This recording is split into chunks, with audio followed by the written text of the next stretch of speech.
defiant North Korea is vowing to test more missiles today after the launch of 7 on Wednesday. Monday, the Korean Peninsula. The report, a nuclear explosion in the north. The civilians, of course, are also aware of what Kim is up to. Iran has always insisted its uranium enrichment program is for producing electricity, but Western powers believe it's a cover for developing atomic weapons. Plan A, an economic blockade. Plan B, preemptive strike without provocation. Plan C, covert spy action. Which brings us to Plan D, a ground war. Everybody agrees South Korea would have to be on board too, and that wouldn't happen unless it was actually invaded by North Korea. But the US can't wait for that. Plan E, the United States drops a bomb on innocent people. Would America kill innocent women and children out of fear? Now the fear is focused on Iran, focused on North Korea, because they're afraid of other people having the bomb. They're afraid of what goes around comes around. But there's only one person that's ever dropped that bomb on human beings. Maybe we should talk to him about this. And that person is Harry S. Truman.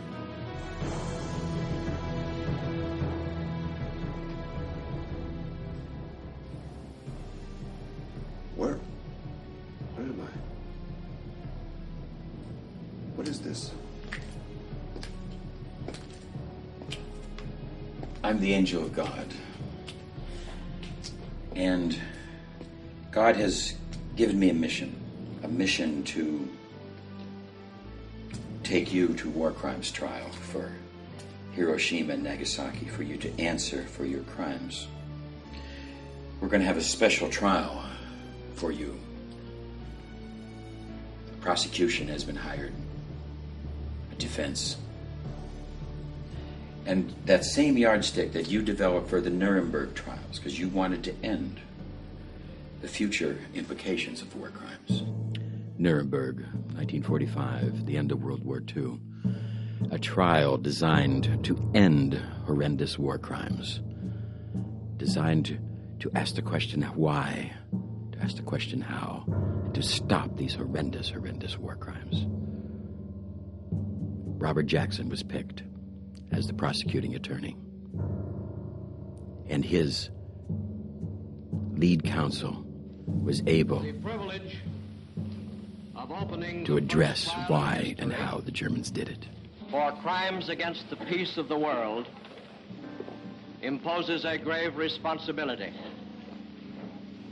The wrongs which we seek to condemn and punish have been so calculated, so malignant and so devastating that civilization cannot tolerate their being ignored, because it cannot survive their being repeated. You commissioned it, you conceived it, you funded it. And that same yardstick about war crimes will now be applied to you in Hiroshima and Nagasaki. But you don't understand. I am the President of the United States. God is above this, and God has commissioned. There are certain things that you are not more powerful than. This is outrageous. Outrageous. But this will happen. We are going to now have the war crimes trial of Harry S. Truman.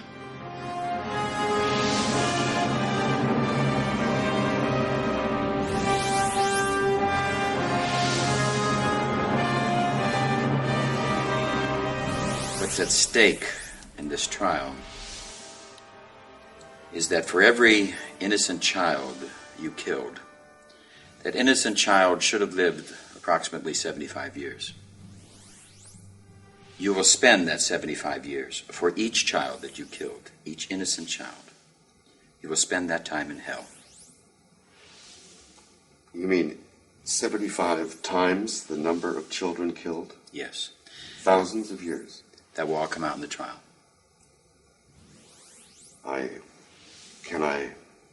I'd like to make some terms. Thou shalt not kill is a commandment. It is not a guideline. There are no terms. You will be tried under that basis. But God has said you can choose your own judge, your own jury, as well as your own defenses, of course. Well, I hope you realize that I will not surrender unconditionally. As I've said, you can choose your own judge.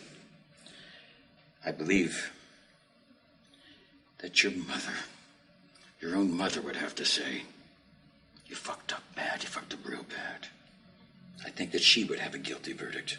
But you can choose the most inane, utter asshole possible. Jury, judge, defense. But the evidence will be heard.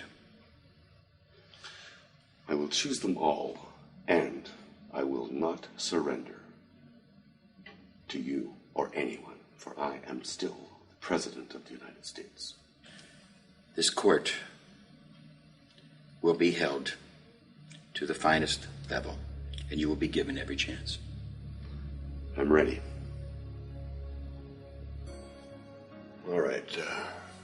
Got my own jury, my own judge, my own defense. Start with defense. Always have a good defense. Let's see, there's Darrow. Darrow's a good guy.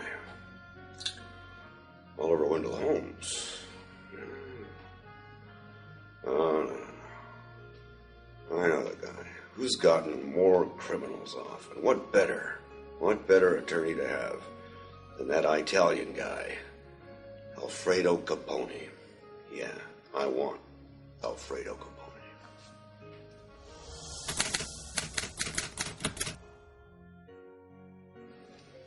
What I can do for you, Mr. President? Have a seat. You know about this trial? You're aware of what's going on here? Yeah. Okay. Well, our own jury, our own judge. And I called for you, Alfredo, because you're the best. I appreciate it. I think this is going to be a cakewalk. We can get away with it. Hell, I'm the President of the United States. Okay, Alfredo. As we know, this is a war crime, but it's going to be a cakewalk. We're stacking the deck here. It's the American way. I think, though, what we need for co-counsel...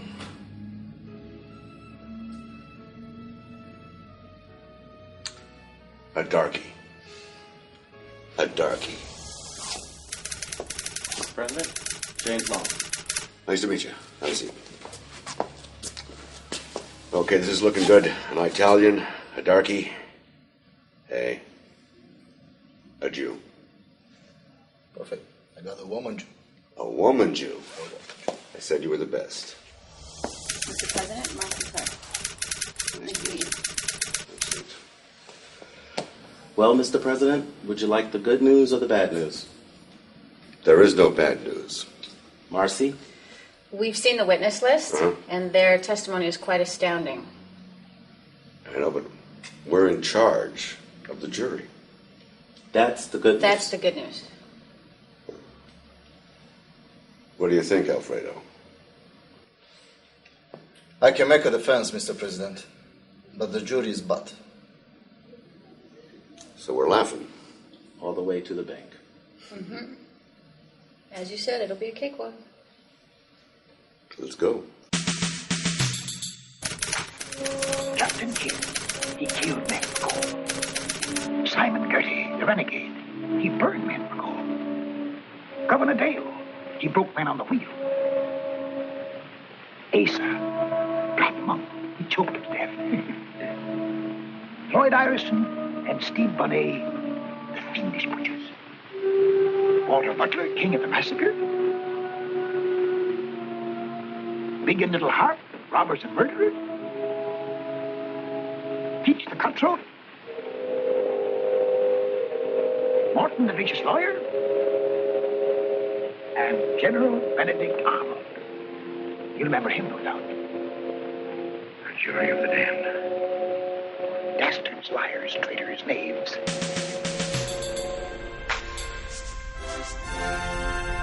The prosecution. This is a real trial with a real lawyer, Brad Pomerantz. His legal team, Mr.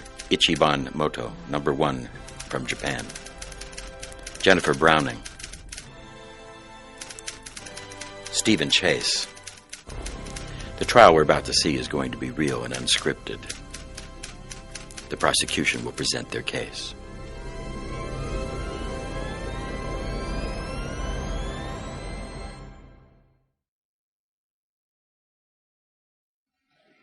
Defense counsel, Mr. Truman, Mr. President, prosecution. Mr. Truman has selected this jury.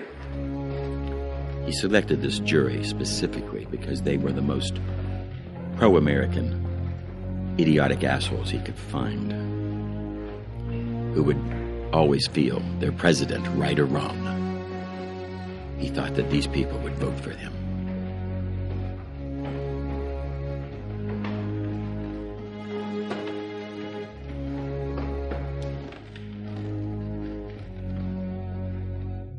All rise, for His Honor, the Honorable George Wallace.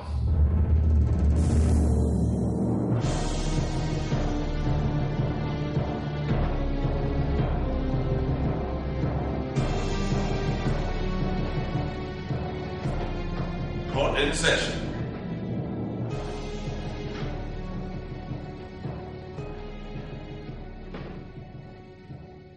Your Honor, I'd like to move for your immediate recusal and an excusal of the jury. It is clear by your relationship with Mr. Truman that you are biased and cannot rule in a fair... Counsel, these comments are relevant to the proceedings in front of us, to the case of Harry Truman for war crimes against humanity. What I would like to ask you is, do you have a case prepared to present? We do have a case. Then by all means, proceed. I will. President Harry S. Truman, you are charged with crimes against humanity for ordering the United States government to drop an atomic bomb on the Empire of Japan, on Hiroshima on August 6, 1945, and Nagasaki on August 9, 1945. This order resulted in the slaughter of over 150,000 innocent civilians and violates the Fourth Hague Convention of 1907 and the Nuremberg Charter. We ask for your plea. Our client pleads not guilty. Prosecution, do you have an opening statement that you would like to address to the court? We do, Your Honor. Make your case. Thank you. Your Honor, gentlemen of the jury, we thank you for joining us today. We are here, a very serious charge against a sitting President of the United States, President Harry S. Truman. As you may know, on August 6th and August 9th, 1945, President Truman directed the United States Army to drop 2 nuclear weapons on the Empire of Japan. In Hiroshima, over 80,000 people were killed instantaneously. They were slaughtered, they were incinerated, they were annihilated. Women, children, young and old. 3 days later in Nagasaki, the same fate was met by over 70,000 Japanese civilians, and that does not take into account the hundreds of thousands that have suffered throughout the decades, not only in Japan, but throughout the world as a result of the radiation that was released into the atmosphere when those bombs were detonated. During this trial, we will prove conclusively that there was no reason to drop those bombs. First, when those bombs were dropped, the war with Japan was essentially over. The Japanese had been defeated. They had no navy, no air force, no army. They could not defend themselves against any attack, conventional, nuclear, or otherwise. Even more compelling is that the Japanese, for months, had been trying to surrender to the American authorities. Efforts were made through several nations, yet the Americans refused to accept their surrender because they wanted this surrender, the president wanted this surrender, to be unconditional. All the Japanese sought was to keep their emperor, their Jesus Christ, their Moses, their Buddha, their Allah. And yet, after the war, what did we see? The Japanese were permitted to keep their emperor. The sole term that held up the surrender was ultimately granted after over 150,000 people were killed instantaneously. Second, consider that pursuant to the Hague Convention and laws of war, the American government, President Truman, specifically ordered that no warning be given to the Japanese people. So innocent children, women, men, young, old, were slaughtered with no warning. Could the Americans have dropped leaflets over Hiroshima, leaflets over Nagasaki, in Japanese, and let them know what was coming? Yes, they could, and they did not. Consider that under the laws of war, under the Hague Convention, it is mandatory that when you are using bombs of this sort, or any sort, the target be military and not civilian. You will hear testimony that Hiroshima was not a military target. You will hear testimony that Nagasaki had a single torpedo plant that could have been taken out simply using a conventional bomb. Bombs that had been used throughout the 1945 terror bombings. A precision bomb could have taken out that single torpedo plant.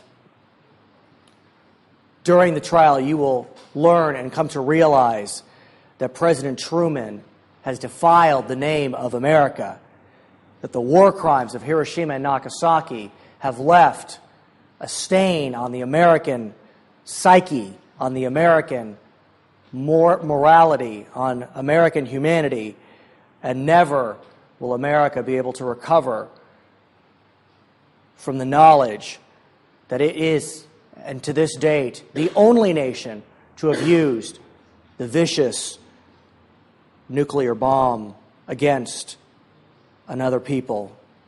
And in the end, in its most hypocritical action, we see President Truman trying to discredit other butchers, other war criminals at Nuremberg, when in the end, while the actions of Adolf Hitler and Germany were as abhorrent as anyone could imagine, the actions of President Truman were likewise an aberration, were likewise a horror that this world has never seen and hopefully will never see. We seek, Your Honor, that this jury find President Harry S. Truman guilty of crimes against humanity, guilty of war crimes, for making the sole decision, the uniform decision, to drop atomic weapons on the Empire of Japan. We thank you for your time. Rest your case. At this point, we pass for opening statement. We'd like to present witnesses for your and the jury's edification. Very well. Defense, will you please present your opening statements? Gentlemen of the jury, Your Honor, everything that this man just said is bullshit. This is the President of United States of America. He is not bound by this law. We don't recognize this court. And we are going to protest this process. Thank you. Very well. Will the prosecution please proceed with the first witness?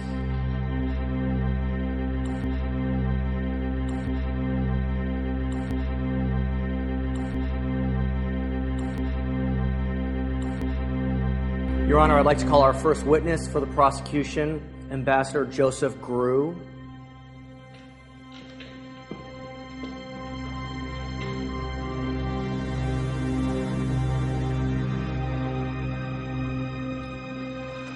Ambassador Grew, do you solemnly swear that you should tell the whole truth, nothing but the truth?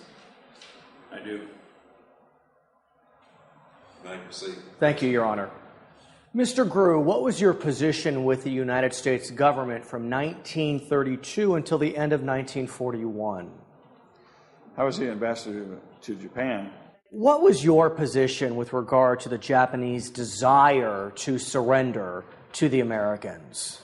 I believe if they could have kept their emperor, they would have surrendered, because their emperor is like our Jesus Christ or God. Let's talk about the emperor very specifically. What does the emperor and what did the emperor mean to the Japanese people? The emperor was everything to them. And if we could have allowed them to surrender, which I believe they could have, and we talked about that, is that they would have surrendered, but all ties, all channels of communication was broken, so I don't believe they could. Okay, you indicated that channels were not open between the Japanese and the Americans. Do you have any sense as to why that was the case? Well, that's simple, because we were pounding them by air and water, land, sea. They had to know they were beaten. We dropped 2 bombs on Hiroshima and Nagasaki. August 6th, August 9th, 1945. Within a few days, the Japanese surrendered. What was the one condition that we offered to the Japanese? That they may keep their emperor. So what you're telling us is that prior to dropping the bombs on Hiroshima and Nagasaki, the Japanese would have surrendered if they got to keep their emperor, correct?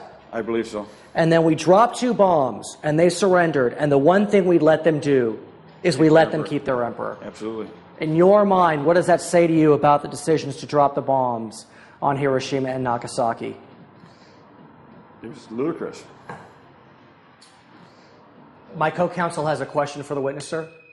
I hope it will not proceed in this speculative vein that you have proceeded with so far, but by all means, let's keep this moving.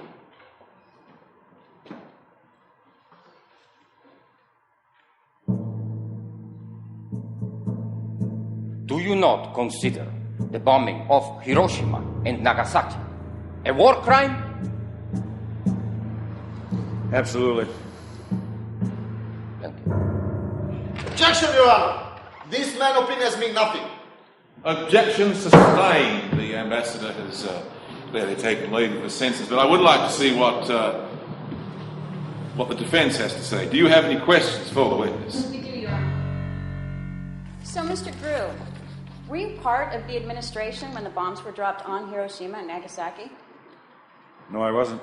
So for the duration of the war, you were not part of the administration and therefore not privy to classified information in regards to the war effort. Is that not correct?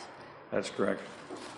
So despite your limited knowledge, at the time the bombs were dropped on Hiroshima and Nagasaki, had Japan surrendered? Yes or no? No.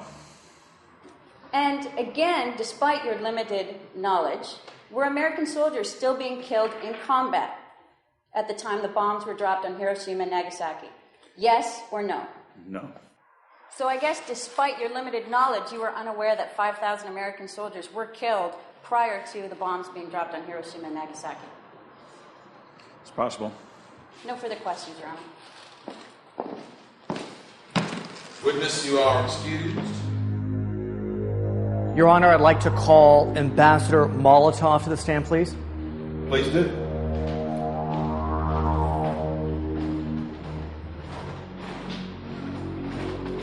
Ambassador Molotov, yes.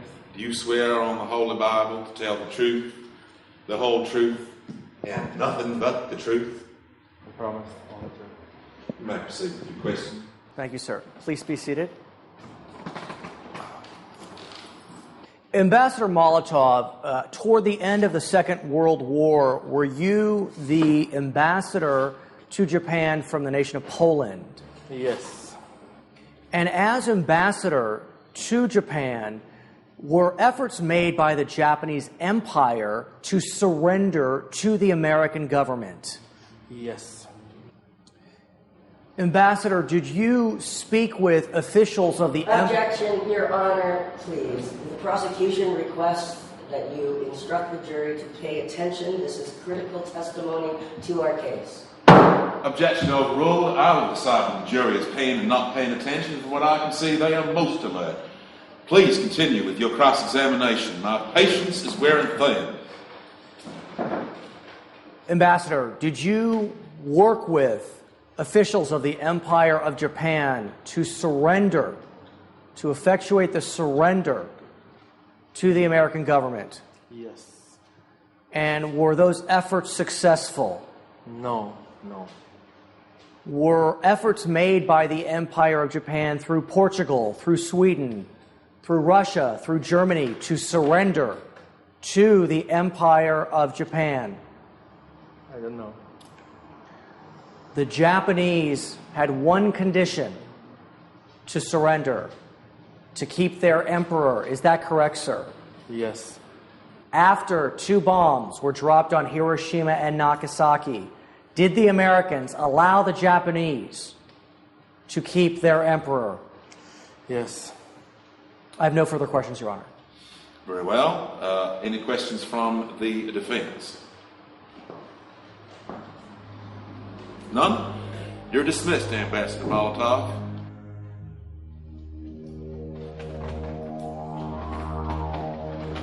Let's proceed to the next witness.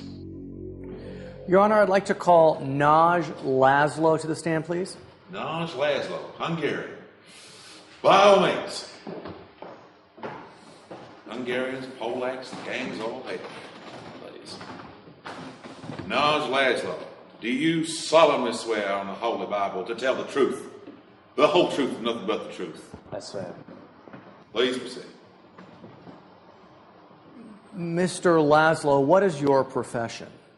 I'm a scientist. If you can speak up, please, for the record. What is your profession, sir? I'm a scientist. And where were you born? I was born in Hungary. Did you have the occasion to leave Hungary? Yes. And where did you go? I went to America. And why did you go to America, sir? I was hired to work in America as a scientist. It was a great opportunity for me. Sir, were you hired to work on what is known as the Manhattan Project? Yes. And what was the purpose of the Manhattan Project? To make the atomic bomb. How does it make you feel, sir, that your work led to the use of the first nuclear weapon the world has ever seen? As a scientist, it was a big challenge. I had to do it. I had to work on it. And we solved the problem. But as a human, I feel ashamed. How does it make you feel that your work efforts led to the slaughter, the incineration, the cremation, the needless death of over 150,000 innocent Japanese civilians? I don't know if I'm going to be able to sleep again calmly. Sir, as a scientist, as a human, do you believe that the use of the nuclear bombs on Hiroshima and Nagasaki were war crimes? As a human, I believe they were. Objection, Your Honor. This opinion means nothing. Objection sustained. It's a very nice sentimental speech, but I'm afraid it has no relevance on this case. So if you have no further questions, the witness is dismissed. No further questions.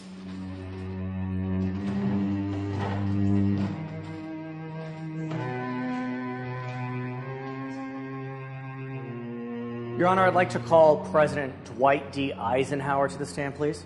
President Eisenhower, please proceed.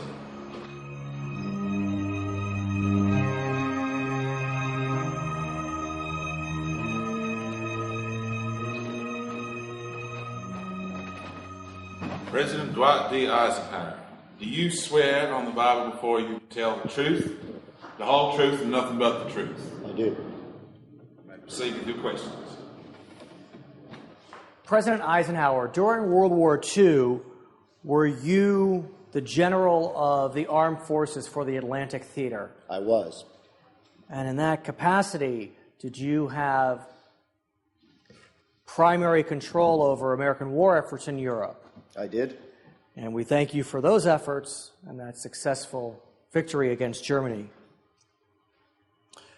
President Eisenhower, I'd like to turn your attention to the laws of war As you know, President Truman is on trial for war crimes. And as you understand the laws of war, being a general of the Army yourself, is it a violation of the laws of war to bomb civilian targets? It is. Is it a violation of the laws of war to engage in terror bombings? Yes. It is a violation of the laws of war to bomb targets other than military targets. Absolutely. In your opinion, sir, as the general of the Army, was Hiroshima a military target? It was not. In your opinion, did the United States government give Japan sufficient time to surrender after the bomb was dropped on Hiroshima? No, they did not. I'd like to turn your attention to the Pacific War effort. Although you were in charge of the Atlantic Theater, I would still like to get your expert opinion on the Pacific War effort. Let's say at the time of President Roosevelt's death in April of 1945, was it your opinion that the war with Japan was essentially over? Absolutely, without doubt, the war was over. What was the state of the Japanese army? They were completely gone. Nothing left. They were trying to negotiate a surrender, and we did not give them the time. What was the state of the Japanese Navy? Nothing left. What was the state of the Japanese Air Force? Gone. President Eisenhower, did you have the occasion to speak with President Truman about the use of atomic weapons on the Empire of Japan? I did. And what did you tell President Truman? There was no need for them to be used. I thank you. I'd like to pass now to my co-counsel, Jennifer Browning. Mr. President, I'd like to thank you for taking time to be in here today. And I just have one question for you, please, sir. If you were president at the same time as President Truman was, would you have used the bombs? Absolutely not. So just to understand, you would not have used a bomb on Hiroshima? No. And you certainly would not have used one at Nagasaki? There was no need. Thank you, sir. Does the defense have any questions for the President Eisenhower? Yes, we do. Very good.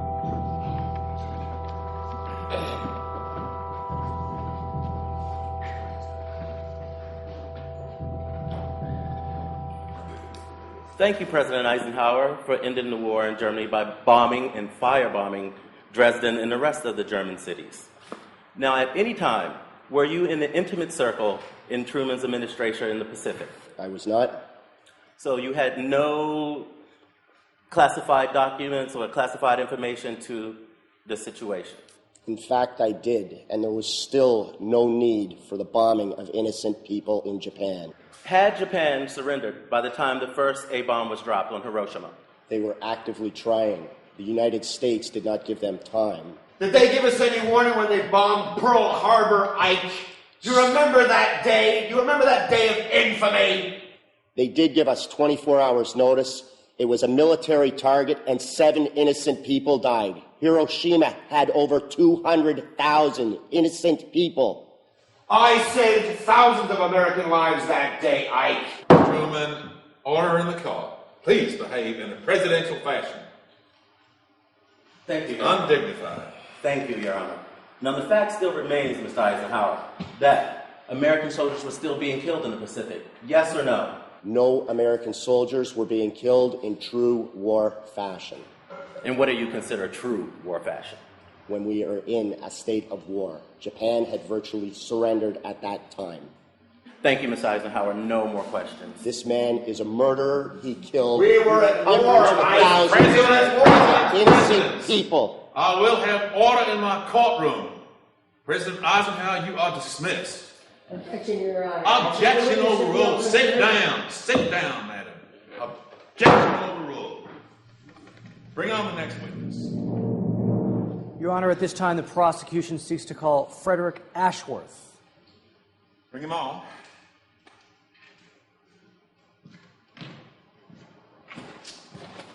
Frederick Ashworth? Yes, I am, sir. You swear on the Holy Bible to tell the truth, the whole truth, and nothing but the truth? I do. Very well. Proceed with the questioning. Mr. Ashworth, during the end of World War II, was it your role to compile a list of military targets appropriate for bombing in the Empire of Japan? Yes, it was, sir.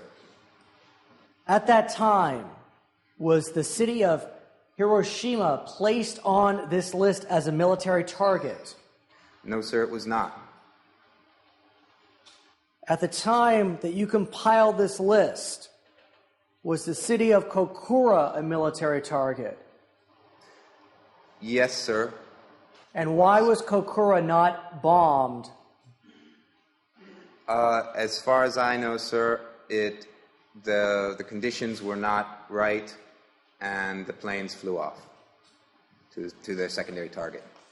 Sir, why was Hiroshima not a military target? Well, there was no manufacturing to speak of. The city was filled to the brim with refugees from the other cities that had been firebombed and bombed in the previous period. Were there any military establishments in Hiroshima? No, sir, there was not. Was there any army, manufacturing, soldiers, buildings in Hiroshima? No, sir, there was not. Any navy in Hiroshima? No, sir. Any air force? No, sir, there was a police force, a very small police force. So, in your opinion, as the individual who put together the list of military targets in the Empire of Japan, should the city of Hiroshima have been considered a military target? It should not have been. No, sir. I'd like to move on, sir, to the city of Nagasaki. Was the city of Nagasaki considered a military target? Yes, it was. And describe for us why Nagasaki was a military target. There was military manufacturing 2 kilometers outside of the city, roughly. And what was that military manufacturing? Mitsubishi had a small torpedo plant, 400 employees. Was it your testimony earlier that the Japanese had no effective navy in August of 1945? Yes, it was. So what's the significance of a Mitsubishi torpedo plant in Nagasaki if the Japanese had no effective navy in August of 1945? Sir, my job is to compile the list of military targets, and Nagasaki was a military target. Do you know how many civilians were killed in the city of Hiroshima as a result of the dropping of the bomb on August 6, 1945? Objection. Irrelevant. Objection sustained. Sir, is it your understanding that 80,000 innocent civilians were killed in Hiroshima on August 6, 1945? I can't answer that. I don't really know the numbers. Sir, is it your understanding that 70,000 Japanese were killed in Nagasaki on August 9, 1945? From what I got from the papers, that's all I know. My last question, sir. When the American forces dropped the atomic bomb on Nagasaki, was the Mitsubishi torpedo plant its target? It was its target. It is 3-4 kilometers outside of the city. The atomic bomb destroyed the entire city. Thus, the factory was also destroyed. Sir, could the American forces have taken out the Mitsubishi torpedo plant with a conventional bomb? Objective, speculative. Excuse me, Your Honor. The question about conventional weapons being able to take out the Mitsubishi plant, I would like to hear the answer. Very well. May I answer the question? Yes, absolutely. The entire plant could have been bombed with conventional weapons. Your Honor, at this time, I'd like to pass to my colleague on the prosecution team. Very well. Let's hear from your good colleague.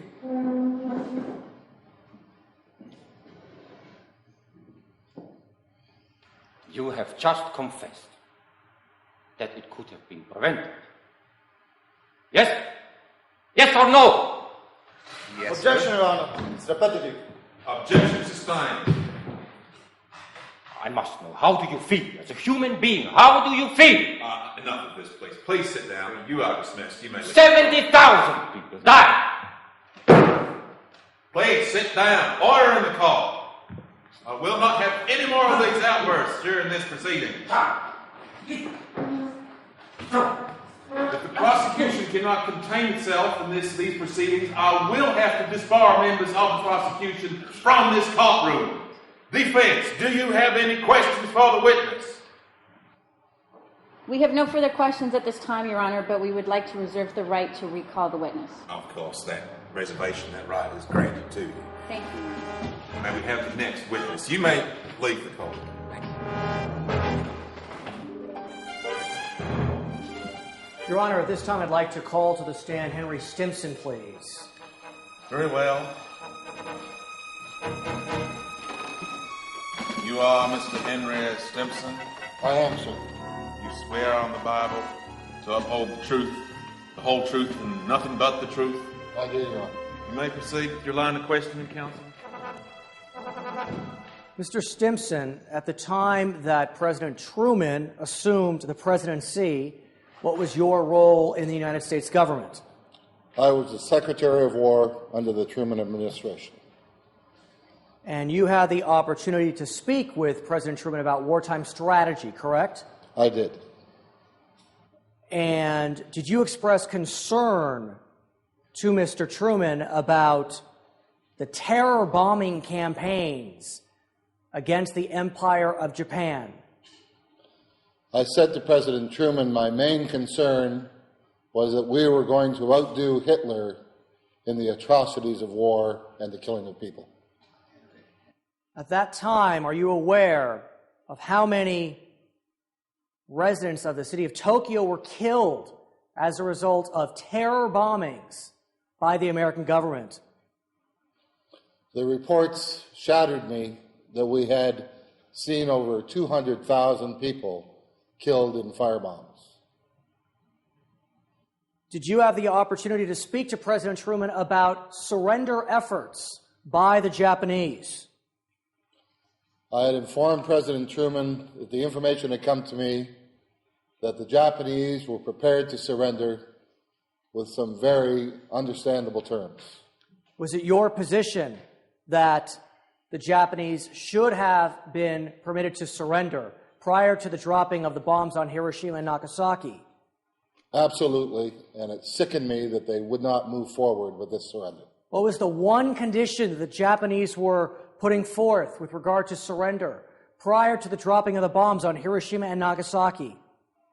I repeatedly told President Truman that all they wanted to have was their emperor in place, and they would surrender peacefully. And President Truman's position, as expressed to you? It was closed ears. There was no discussion whatsoever. I was appalled that he would not listen to me as his Secretary of War. Let me ask you one final question, sir. What happened to the Japanese emperor after the Japanese surrendered, after the United States dropped 2 nuclear bombs on Hiroshima and Nagasaki, killing over 150,000 innocent civilians? We accepted the surrender, and we allowed them to keep the emperor in place. Exactly what it was before the bombs were dropped. So let me re-emphasize. The Japanese would have surrendered prior to August 6th and 9th, 1945, if they were allowed to keep their emperor, and after the bombs were dropped, the United States allowed them to keep their emperor. That was their rules of surrender, yes. As a member of the Truman administration, how does it make you feel that over 150,000 Japanese civilians were killed as a result of the atomic bombs being dropped on Hiroshima? Objection, Your Honor. Emotions are irrelevant. I need to tell you, Objection sustained. I am appalled by it. I was Secretary of War, and my recommendations were not followed. Is that all? I'd like to expand, sir, with regard to the Emperor of Japan. Was the Emperor of the Empire of Japan a military figure? He was not. Was the Emperor involved in military strategy? He was not. Was the Emperor considered a deity to the Japanese people? He was held in very high esteem as a moral leader to the people of Japan. Would you compare the Emperor to Jesus Christ, or Buddha, or Moses, or Allah? They held him in that esteem, yes. So as Secretary of War, in your opinion, was President Truman's decision to demand unconditional surrender and not allow the Japanese to keep their emperor, did it have any military significance at all? In our discussions, there was no military significance, intelligence, or direction that would have made any difference, but he was insistent that he get an unconditional surrender from the Japanese. And the one condition of keeping their emperor is the reason that he would not listen and forge forward. It was a sole decision of this man against the advice of all his war team. And after the bombs were dropped, did the American government allow the Empire of Japan to keep her emperor? They did. Sir, at this time I'd like to turn the stand over to Mr. Moto. Very well. For questioning or for another emotional outburst? Sir, we'd appreciate your non-biased statements from the bench. My pleasure. All my emperor wanted was one condition. One. It was our emperor that we wanted to keep. You could not keep any thought to it, no warning. This was to be an unconditional surrender by the Japanese forces. And the man from Missouri decided to be stubborn and obstinate and said it was his way or no way. And that's where the decision was made. Is there anything that you can say? I'm the president. Get out of it. Will the prosecution team please control their counselors, or I will have to dismiss the entire court. I have never seen such anarchy in a courtroom. You think this was an emotional issue? Now, does the defense have any sensible questions for the witness? I thought you might. I'm glad to hear it. Please proceed.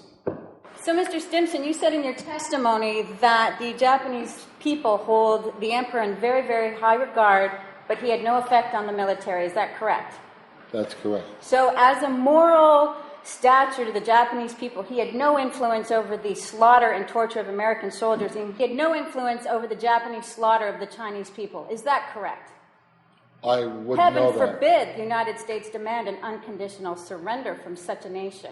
The Manhattan Project was created out of a scientist's fear that the Nazis would be the first to create the atomic bomb. Is that correct? Okay. If the Nazis were the first to create the atomic bomb, do you feel they would have used it? How would I know?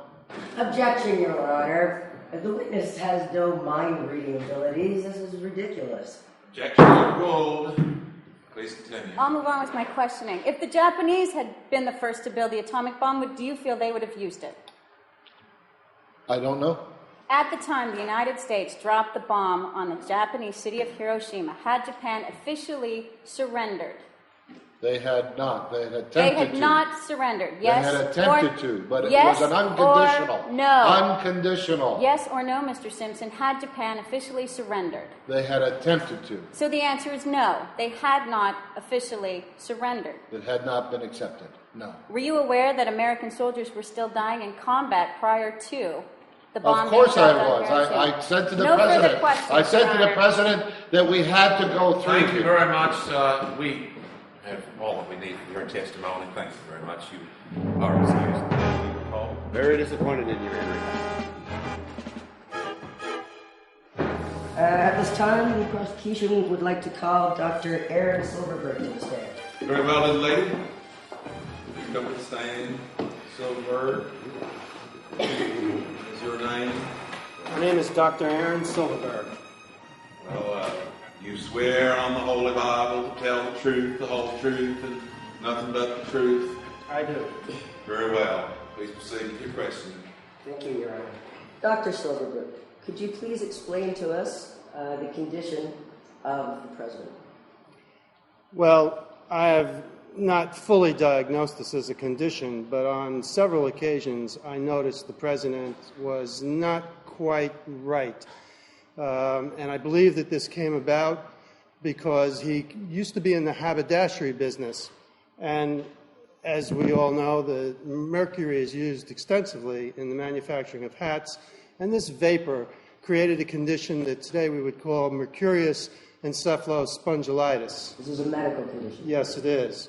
And this condition would have caused him to be more stubborn, more obstinate, more difficult to deal with. So perchance he wouldn't listen to the advisors. That would be correct. That would be correct. I object to that. As I testified. You're my doctor. You're not supposed to be saying anything about my medical history, and it's bogus anyway. But it is your medical history, Mr. President. Okay, and could you please explain a little more to us how mercury would affect a person? What mercury actually is and what it does? Well, mercury is well known to be what we call a heavy metal. It severely affects the brain, causing it to become very spongy and not function well. It causes many other dementia issues. And in the president's case, it's specifically related to his obstinacy and inability to make a clear decision, reasonable decision. And so, doctor, as you were saying, this would cause absence and stubbornness. Would this? You also mentioned to me once that you felt that President Truman lacked in confidence in some ways. Could this also be a part of the medical condition? Yes, the mercury would exacerbate his condition considerably, and he has a small inferiority complex. Inferiority complex? I could crush you like a bug, Silverberg. Your Honor, please, could you restrain President Truman, while we all, those of us of reasonable disposition, sympathize with your predicament, I must ask you to restrain these outbursts in the court. Thank you, Your Honor. You're welcome. Do you have any further questions? I'd like to finish the answer, if you may, Your Honor. As I was saying, the president exhibited symptoms of inferiority complex, and the mercury would exacerbate this condition. Thank you, sir. Dr. Silverberg, have you ever witnessed this inferiority complex? Yes, I have on several occasions, but most demonstratedly when he was with Mr. Stalin. He was brushed aside by Mr. Stalin, and his reaction was intense. So this is the Potsdam Conference that you're speaking of now? Yes, that's correct. And this is just prior to the bombings of both Hiroshima and Nagasaki? Yes, that's correct. And do you feel that this condition then may have influenced the president's decision to use the bombs at both Hiroshima and Nagasaki? In my considered medical opinion, I believe yes. Thank you, Your Honor. Thank you, Doctor. We have no further questions. Is there any cross-examination? Yes, there is, Your Honor. Very good. So, Doctor, did you do a full diagnosis of President Truman? Well, actually, no, we were unable to because we did not have, at that time, the mercury assessing tools that we now have today. However, as everybody would know, it's common knowledge that someone who uses mercury as much as the president has and is subject to the mercury vapor would be as mad as a hatter.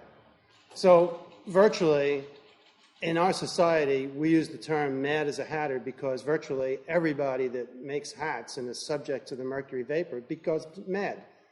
But back to the original question, did you do a full diagnosis? No. So basically, all of your testimony has just been speculative. Could we strike that from the record, Your Honor? We can strike that from the record, and we can also declare a recess.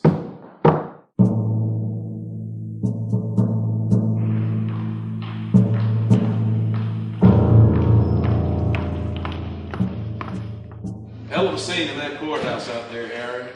Hell of a scene. Yeah, George. Well, what can I say? Well, you and I go back a long way, Harry, and I always admired your style of politicking, you know. I thought you're an on-the-level kind of guy. I have a certain finesse.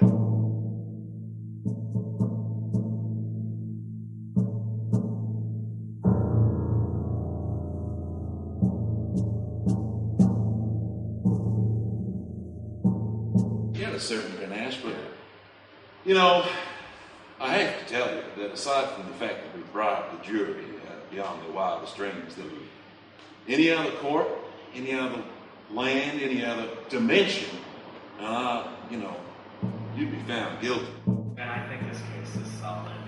Oh, absolutely. But with that jury and judge, they're going to stand a chance. I don't think we've got rocks on case. You know what? I think we can win because she's huge. It's that thing. You didn't give them a warning. If you'd just given them a warning, given them the option, then maybe... Come on, George. Everybody loves a surprise, huh? Oh, Harry, you're still a knockout. You always will. I can tell you the truth just between the two of us. Yeah. It was a new toy. I had to see one. Yeah, it was one hell of a toy. And you know what? I mean, one could be a fluke. Two, for sure, you know it works. They have one condition. Let us keep our info. And what happened? Right. Well, you know, it came at a huge cost, Harry, and I think any other court, you know, you'd be sent down. But fortunately, we've bribed everyone. We own the courts. We own the justice system. So what the hell? Well, Viva America. Will the prosecution please call the next witness? Yes, Your Honor. We'd like to call Umi Suto to the stand, please. Umi Suto. Thank you, sir.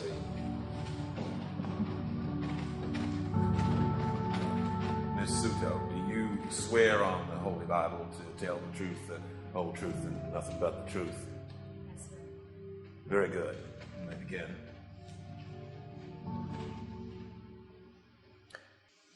Ms. Suto, we thank you for joining us today. I'd like to speak to you about your family's experience in Hiroshima. I understand that both your mother and grandmother were in the vicinity of Hiroshima on August 6, 1945. Is that correct? Correct. They lived just a bit on the outskirts of Hiroshima, and they were there that day, and and they witnessed the dropping of the bomb, and at that point, I mean, I've heard the story all my life, so hard to recall, but you know, they talked about the noise and the blast, and all they were thinking about was all those people that were there. And my mom was telling me that my grandmother took my mother and they started walking towards the blast because they knew there were so many people they just really had no idea what was happening. They just wanted to help.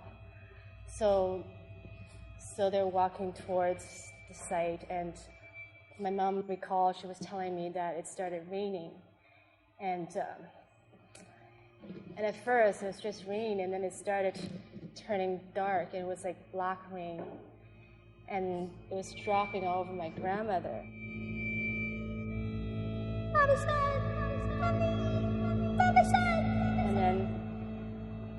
And you know, my mom was telling me that she was just trying to wipe the water off her arm, and at that point, it was just her skin started to peel off. And, she put herself over my mother so that she wouldn't get into the rain.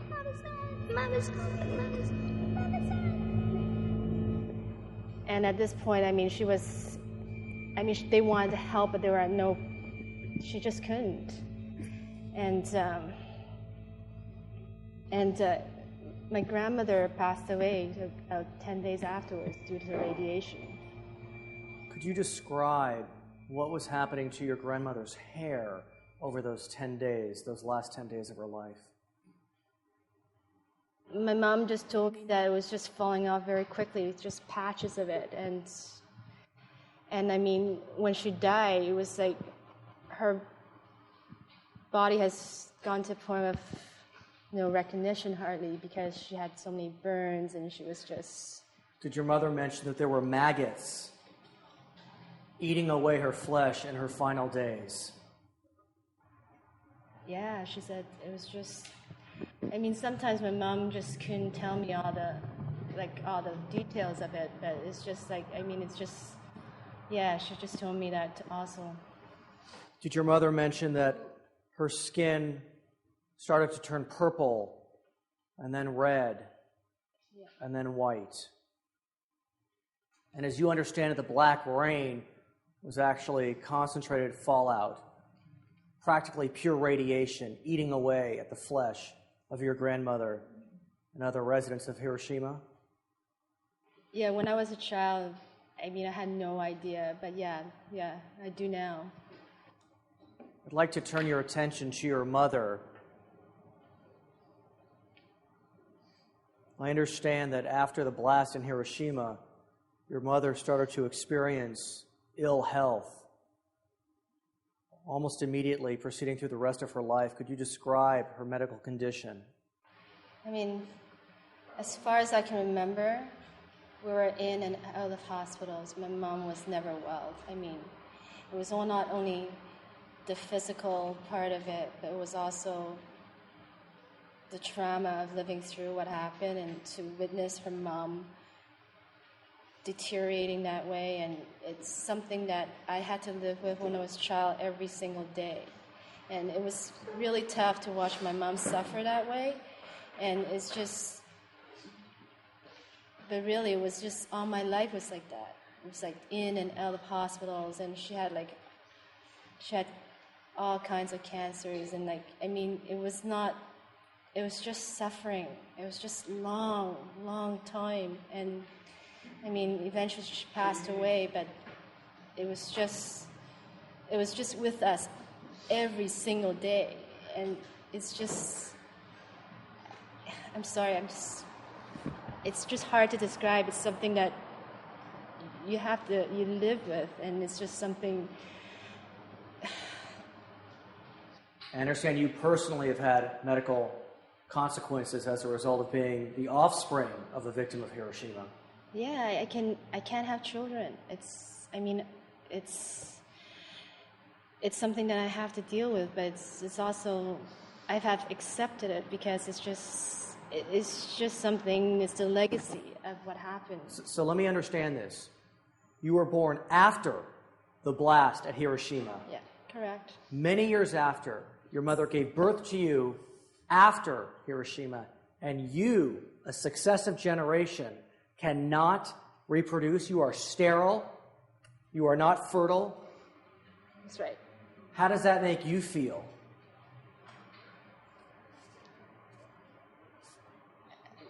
I would have loved to have children, and it's just, like I said before, it's just something that I had to live with. I had to live with the suffering of my mother. I had to live with the pain of what happened to my grandmother, and it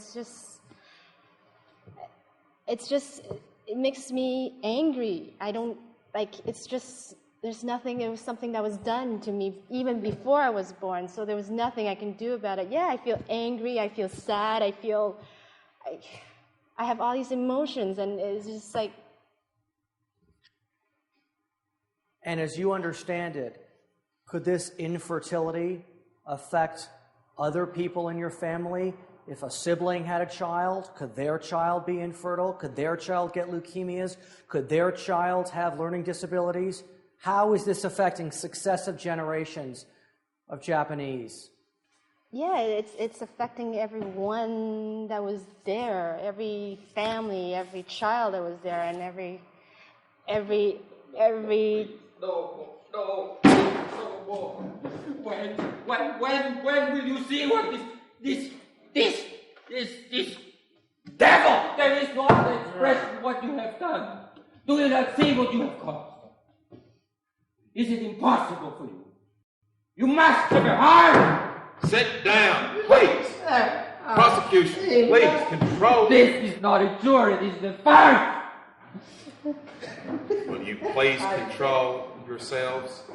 How many details do you need? I need all the details. Cross-examination? Defense? No questions, Your Honor. No questions. Ma'am, you may be excused from this call.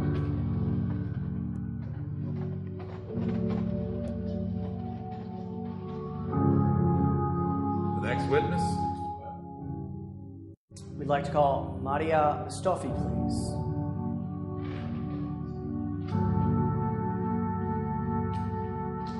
Maria Stoffi? Yes. Would you please place your hand on the Holy Bible? You swear before this court and on the Word of God to tell the whole truth and nothing but the truth? Yes. Very well, you may be seated. Proceed with your questioning. Ms. Mustafi, you are a citizen of what nation? I'm Iranian. At this time, is your government attempting to build and use nuclear technology? Yes.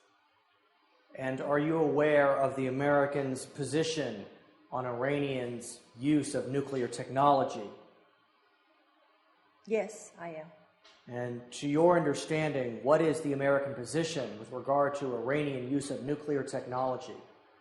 Well, I believe that Americans are very much against it. And to your understanding, is the Iranian government's purpose for nuclear technology for energy or for military purposes? I believe it's for energy. So what do you think about the fact that the American government does not want Iran to have this nuclear technology? Well, I think that the United States thinks that it's for military reason. So is it your belief that America is afraid of what comes around goes around, that the nuclear technology they used against a sovereign nation will be used against them by the Iranian government? Yes, I believe that they are afraid that what they did to others might happen to them. So that's what they are afraid of my government. And they are afraid that they might develop something that they had developed already. Objection, Your Honor. This witness testimony has nothing to do with the war crimes trial. Objection sustained. I fail to see the relevance of having this radiant woman talking about current political events, and what we're talking about is World War II. You are dismissed from the court, madam. Please confine yourself to witnesses that have a relevance to this case in future. I am issuing you a warning, Counselor. Your Honor, we believe her testimony is relevant, but we respect your ruling, and we'd like to call our next witness, Mr. Leo Solar, to the stand, please. Mr. Leo Solar, please make your way to the stand.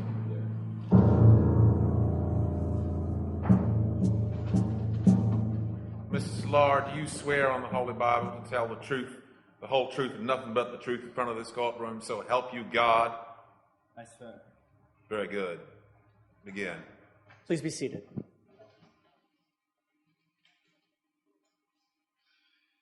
Mr. Solar, are you a physicist? Yes, it's true.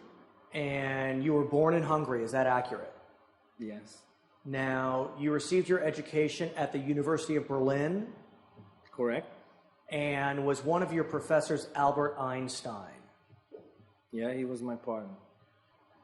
Now, you moved to America, is that accurate? Yeah, that's correct. And you began working on the Manhattan Project? Exactly. Is it true that you learned through your research that the nuclear weapon would kill hundreds and thousands of people? Yes. Did you also learn that the Nazis by the end of the war, were not capable of building a nuclear weapon? As we know that, yes. Did you attempt to contact President Truman's administration to express your view and the view of so many of your colleagues that the nuclear weapon should not be used against the Japanese? Exactly. We did. And why did you not want the nuclear weapon not to be used against the Japanese? We did that. I wrote a letter with Albert Einstein, and we didn't get answer because in the meantime he died. President Roosevelt died, Exactly. Correct? And so your letter never made it to President Truman. Never. How did it make you feel when you learned that the technology you developed was used by the American government to kill hundreds and thousands of Japanese? You know, we thought we are standing on the right side. I'm Hungarian, but I was very proud to be here in America, so I hoped they are more clever. That's all. Your Honor, we object. This man has no military position, and therefore his testimony in regards to... You know what, objection sustained. I don't believe that his testimony is relevant to the theater of conflict in the Pacific. Your Honor, please. He was an individual who developed the nuclear... I cannot allow this testimony to become part of the record. Please strike that from the record. His testimony has no bearing on the Pacific theater of operations. So, cross-examination from the defense? He had no military position. We have no need to question this witness, Your Honor. Very well. You're dismissed. Thank you. Your Honor, we'd like to call to the stand Admiral William Leahy, Chief of Staff to President Franklin Delano Roosevelt. Please do. Proceed.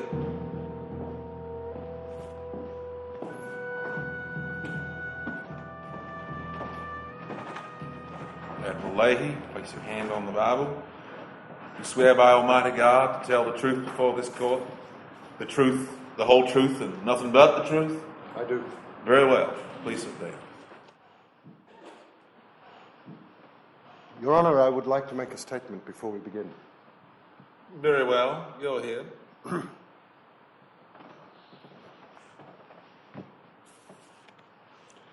I am Admiral William D. Leahy. I was President Truman's Chief of Staff at the time that the atom bombs were dropped on Hiroshima and Nagasaki in 1945. I came here because I was summoned. It's always been a popular thing to do to express one's horror and denounce war, especially after the event. I'm not a liberal. I've never been a liberal. I don't believe in liberal thought. I believe liberal thoughts are a luxury paid for by the blood of bloody soldiers fighting bloody wars. It's not a luxury anyone would be able to afford or enjoy if Nazi Germany had won the war. The Nazis used gas chambers to control liberal thought. My own feeling was that if it wasn't for the terrible, terrible loss of life, the many million soldiers whose dead bodies rot in their graves and who rot in their mutilated beds, then none of us would be able to sit here or stand and discuss this issue. If it wasn't for their victory over Nazi terror, we wouldn't be here. It is my firm belief that Germany, Italy, and Japan could only be stopped by force by military force. There was no peaceful, no liberal way of solving the problem.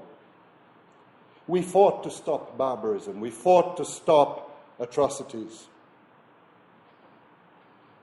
We fought to stop mass murder, not to commit it.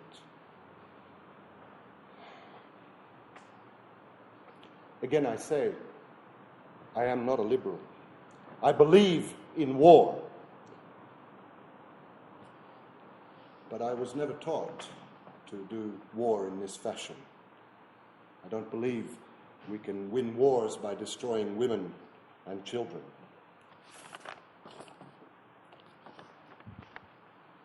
The dropping of the first atomic bomb on Hiroshima was an act of pure terrorism. It had no military significance.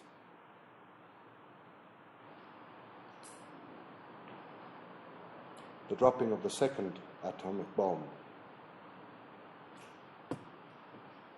there are simply no words to say what that was. The day we dropped the bomb on Nagasaki was the day that we lost our hold on our humanity. And then so came Vietnam, Korea, Nicaragua, El Salvador, Guatemala, Chile, Brazil, Iraq, just to name a few.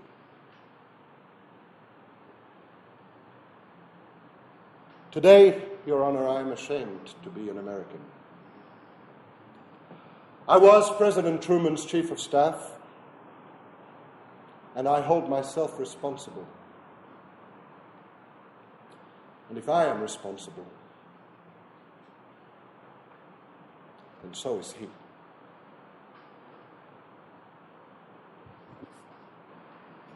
Thank you. I'll answer your questions. Thank you, sir. As Chief of Staff, I understand that in September of 1944, you issued a report regarding the state of the Japanese war effort. Is that true? Yes, I do. And what information did you provide to the President with regard to the Japanese war effort as early as September 1944? The basic crux of it was that from a military standpoint, the war was almost over.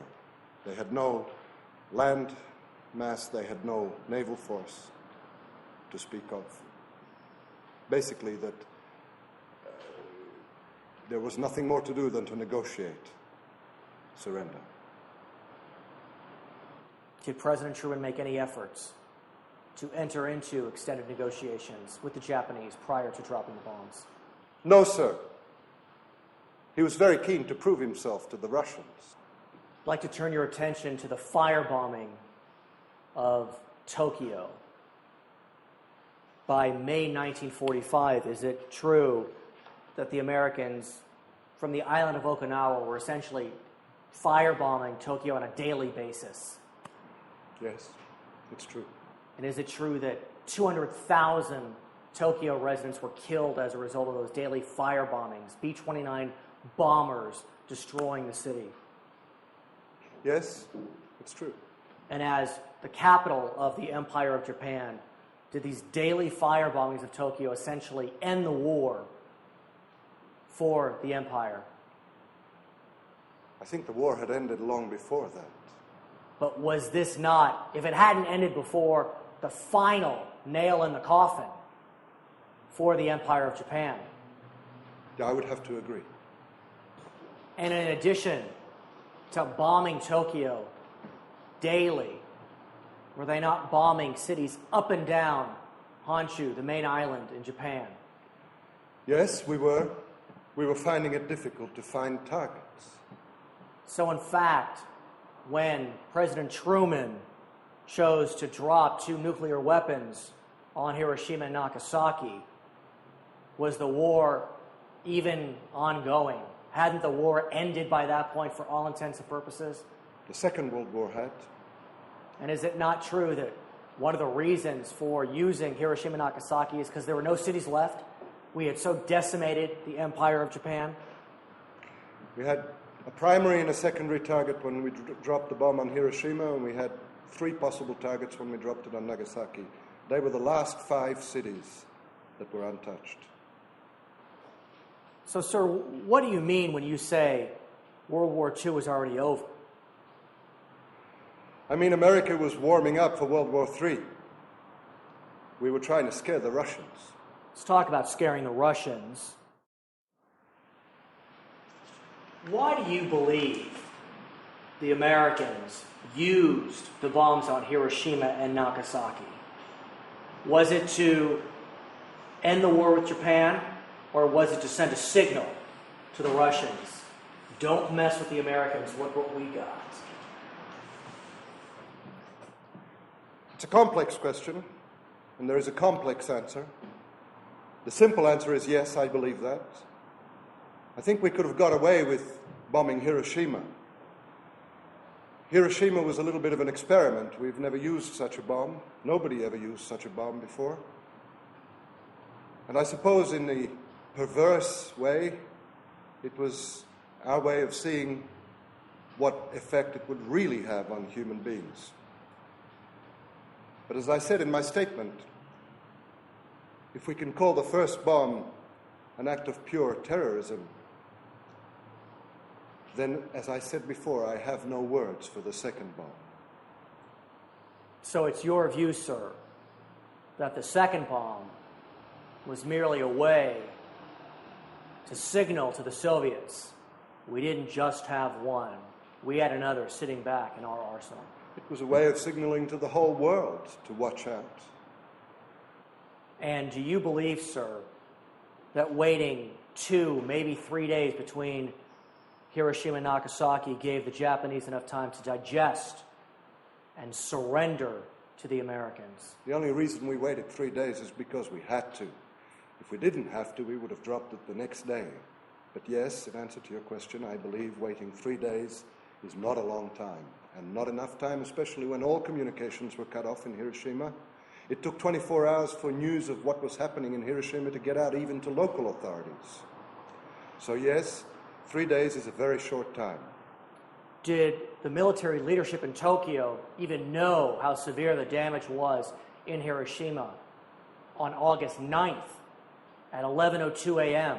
when the second bomb was dropped on Nagasaki? No, not completely. They had no communication with Hiroshima. And isn't it true that the leadership in Tokyo was drafting up a surrender declaration before the second bomb was dropped on Nagasaki? Yes, that's true. So what you're telling this court is that the Japanese were ready to surrender, but they didn't even have time to get the message to the Americans before 70,000 people were executed, annihilated, cremated in Nagasaki. It's basically what I'm saying. Even if they had tried to contact the Americans, they couldn't, because Truman wasn't allowing a door open. There were no negotiation channels open. They had to go to Stalin. They resigned to Stalin, but the message didn't get through. And Stalin, in fact, was sending his troops over the Manchurian border. That is correct. And is it not true that President Truman dropped this bomb as a way to get Stalin and the Soviets out of Manchuria, out of China, out of Japan, so they wouldn't have influence in the Far East as they were gaining in Eastern Europe? There were great economic concerns in Japan. Japan wasn't just important for us to scare the Russians. Japan was important because we needed the rubber. We needed their trade. We needed their economy. We needed to occupy Japan. We couldn't allow the Russians to get there first. That was what Nagasaki was about. Money. At this time, Your Honor, I'd like to pass to my co-counsel, Jennifer Browning. Very well. Good afternoon, Admiral. Just have a couple of quick questions for you. First off, Admiral, is it not a fact that absolutely no warning was given to the Japanese people, or the Japanese military for that matter, of the bombings of both Hiroshima and Nagasaki? It's absolutely a fact. And would you consider this a war crime? According to the Laws and Customs of War on Land, Hague II, which was drafted on July 29, 1899, it was ratified by the United States Senate. Article 27 says, the commander of an attacking force before commencing a bombardment, except in case of an assault, should do all he can to warn the authorities. Yes, the answer to your question is it's a war crime. Thank you, that's all I need. We have no other questions at this time, sir. You wish to cross-examine? No questions at this time, Your Honor. Very well. Let us proceed with the next witness. Come out that way. You are dismissed. Your Honor, at this time I'd like to call General Curtis LeMay of the United States military. Well, that should be a pleasure. Please do allow Curtis LeMay through, please. Long being admirer.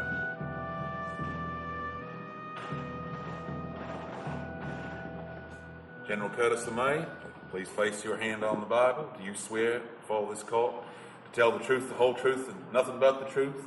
Yes, sir. Be seated. Proceed. General LeMay, we have seen your taped testimony. Now, it's true that we knew the war was over, and if we just waited a little while, it would be over because the Japanese were negotiating, and we knew this by the fact that we'd broken our code and were listening to the communications. I'd like to simply reiterate what you have previously offered.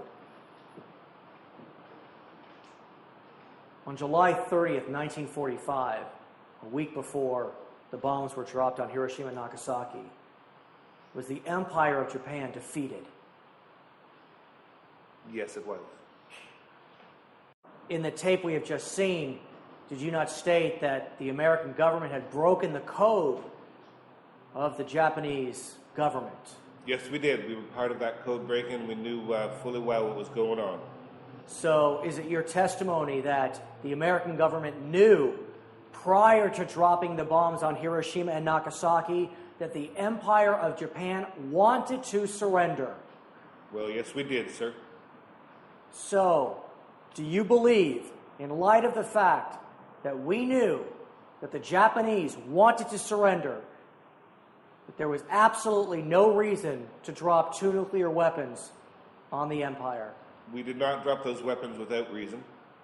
Well, what is the reason for using those weapons? We had to end the war, sir.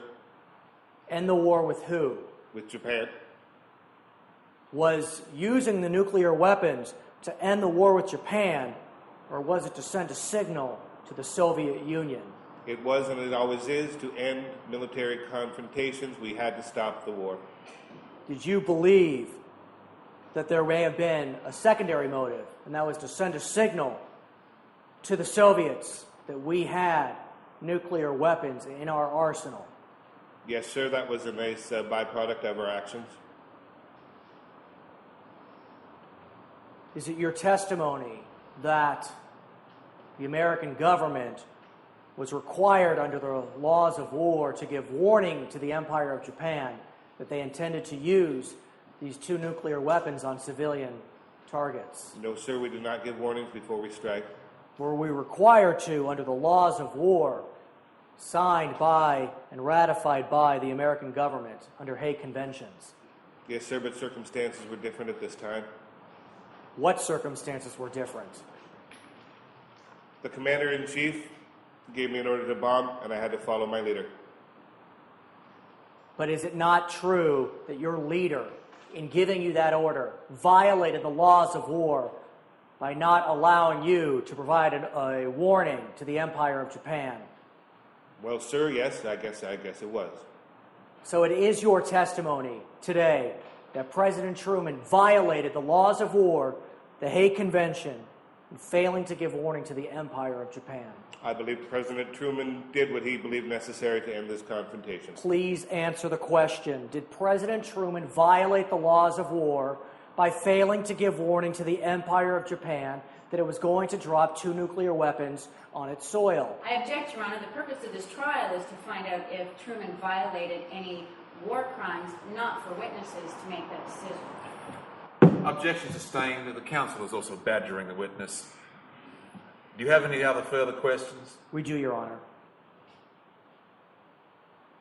Simply, was Hiroshima a military target? No, it was not, sir. Under the laws of war, is it appropriate to bomb a civilian target? In some conditions, it's necessary. What conditions? When given a direct order from my commanding officers. Under the laws of war, is it appropriate to bomb civilian targets? I'm not asking about direct orders. I'm asking you, under the laws of war, is it permitted to bomb a civilian target? Under the direct laws of war, no, sir, it is not. Does your commander-in-chief consider himself above the laws of war? Objection, Your Honor. The witness is not in the head of Harry Truman and cannot... I'm going to overrule the objection in this instance because I very much would like to see what General May has to say. I do not believe that I can speak for the President of the United States myself, sir. Well then, do you believe your commander-in-chief, President Harry S. Truman, is above the laws of war? Yes, sir. I believe my President Harry S. Truman is above the laws of war. Well, let's move on. Well, sir, is there any authority that he is subject to? Sir, as President of the United States, no, there is not any law he is subject to. So your testimony is there's no law, no court, no world court, no United Nations that this man is subject to? Yes, sir, that is correct, as President of the United States of America.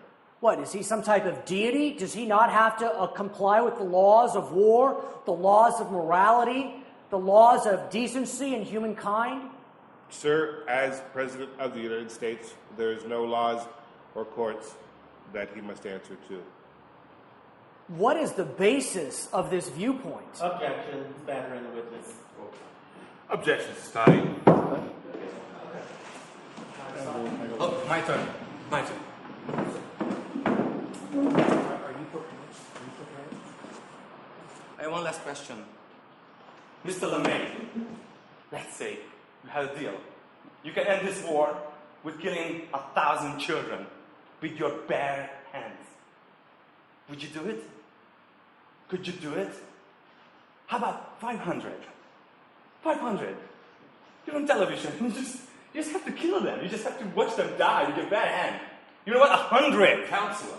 How about 50? Control over your team when you place it. How about that? When you place it down.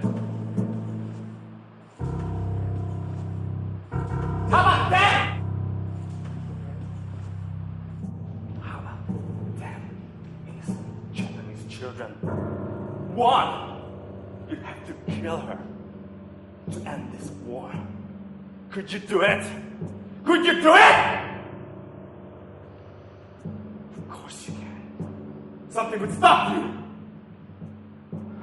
But you know what? Just because you're pushing one button and it makes it easier, it's not an excuse. It made it easier for you, didn't it? Pushing that one button made it easier for you, didn't it? But killing is killing. And when you get up to heaven, and the St. Peter is going to ask you, a murderer is a murder. It doesn't matter if you have to push one lazy button. You kill those people. Do you understand? A murder is a murder. It doesn't matter how you do it. No, I guess the button makes things a little bit easier, and I don't believe I could do that. I'm sorry, Mr. President. Could you do it? Could you do it?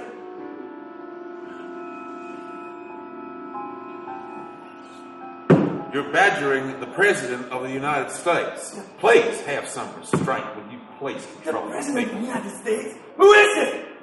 The President is a god? Who is he? Oh yeah, the President's coming. He's gonna piss in your mouth. No, don't go. This President's a piss. It's gonna piss in your mouth. You're gonna take it out because it's the President. Who the hell is here? Your Honor, members of the court, I do apologize for the emotional outburst of my colleague, but as you know, this is a very emotional subject. But we do have concerns, particularly with this witness, of the feelings that the president is some sort of god or deity, which we don't believe he is, and we're trying to show just that. The feelings of the prosecution that the president is not God. We have no further questions at this time. Cross-examination? Very well, I'm going to call a recess. We meet here tomorrow, 11 a.m. Now look, Mr. Truman, I just want to say something. It's not really personal, but I know things are different in your day. But if you ever use that word, darky, with me again, I'm going to kick your flat white ass back to 1952. I'm still the President of the United States, aren't I? Not in my time.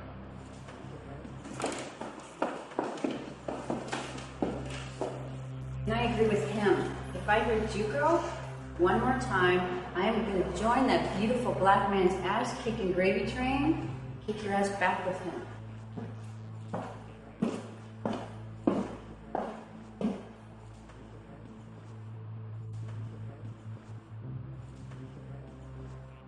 You know, Mr. President, I work with a lot of criminals. For me, it's no problem. But I think I got one question. Do you sleep tonight? Yes? No?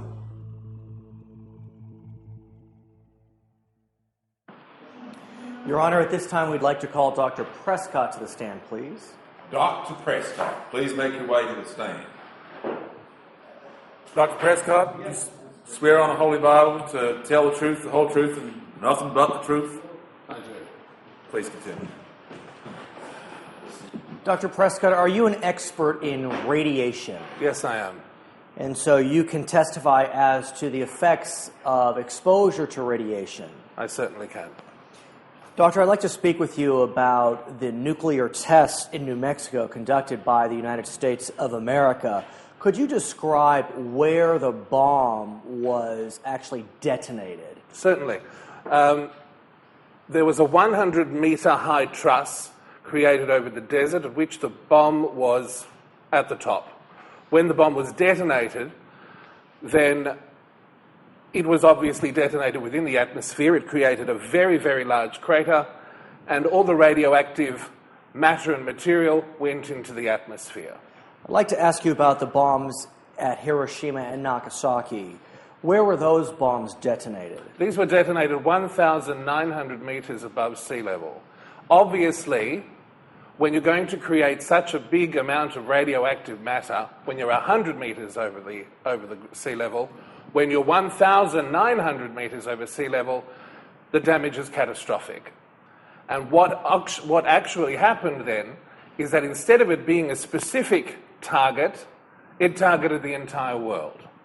Obviously with the movement of winds, obviously with the movement of waters, the whole world has been affected by the effects of these two weapons being activated. And even though those weapons were activated in 1945, the effects are being felt decades later. Even today, there's been such a dramatic rise of cancers, specifically thyroid cancer, that you can say that thousands of people have been affected by what happened almost or more than 50 years ago.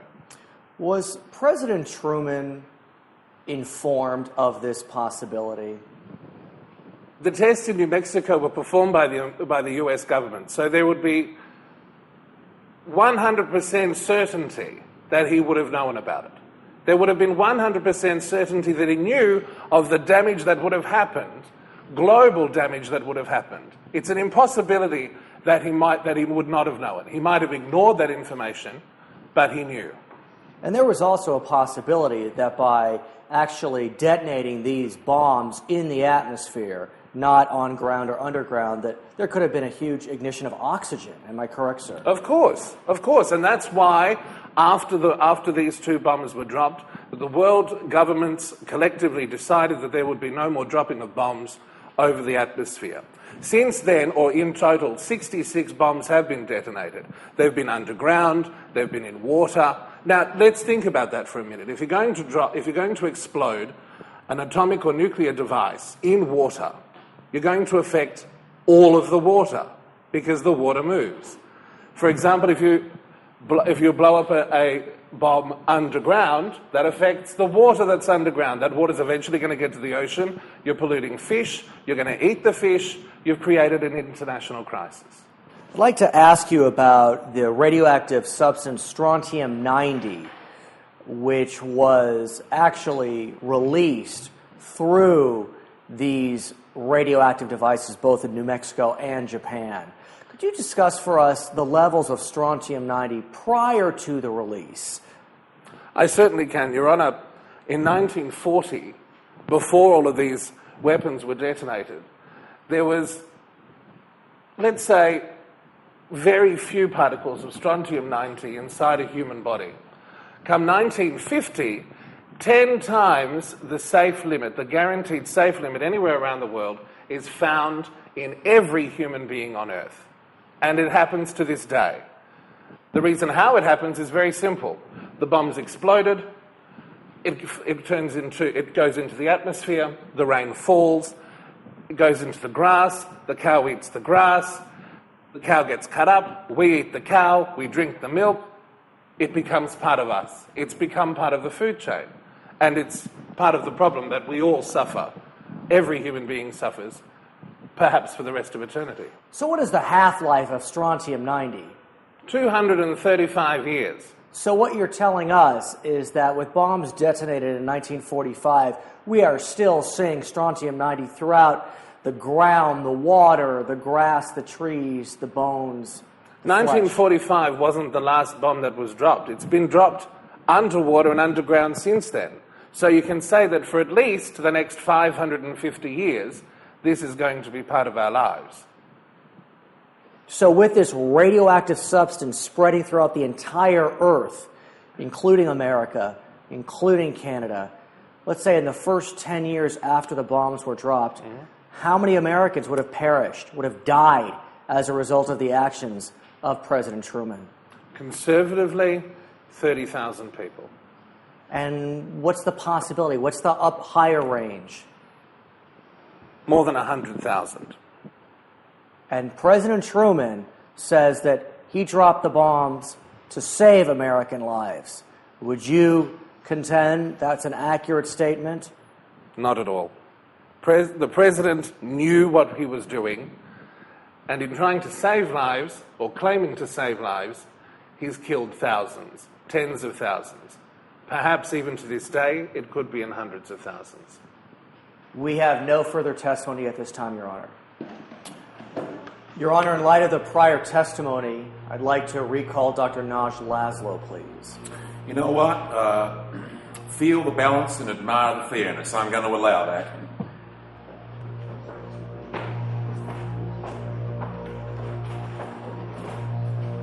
Dr. Laszlo, you've been here before. You're still under oath. You're already sworn in, so anything you say, you know the drill. That's right. Proceed. Dr. Laszlo, we just heard testimony that given how and where the bombs were detonated above the atmosphere, that the radioactive substances would spread throughout the entire world. Would President Truman have been informed of this possibility? Yes, absolutely. We warned him. Was he also informed of the probability that the radioactive substances traveling throughout the entire world would cause a health crisis for decades to come? Yes, he was informed. Would he have known that with radioactive isotopes traveling the entire world, that we'd see an increase in thyroid cancers, bone cancers, infertility, leukemia, blood cancers, that not just the Japanese would suffer, but the world's citizens would suffer for? We weren't sure, but we thought it would happen. And would President Truman have known of this possibility? Yes, absolutely. There was also, we have heard, testimony the possibility that by detonating these nuclear bombs in the atmosphere, that there really could have been an ignition of oxygen and a fireball that would travel the entire world? Was that possibility, be it slim, told to President Truman? Yes, this possibility also had been told to President Truman. Your Honor, at this time, the prosecution has no more questions for Dr. Laszlo. Cross-examination?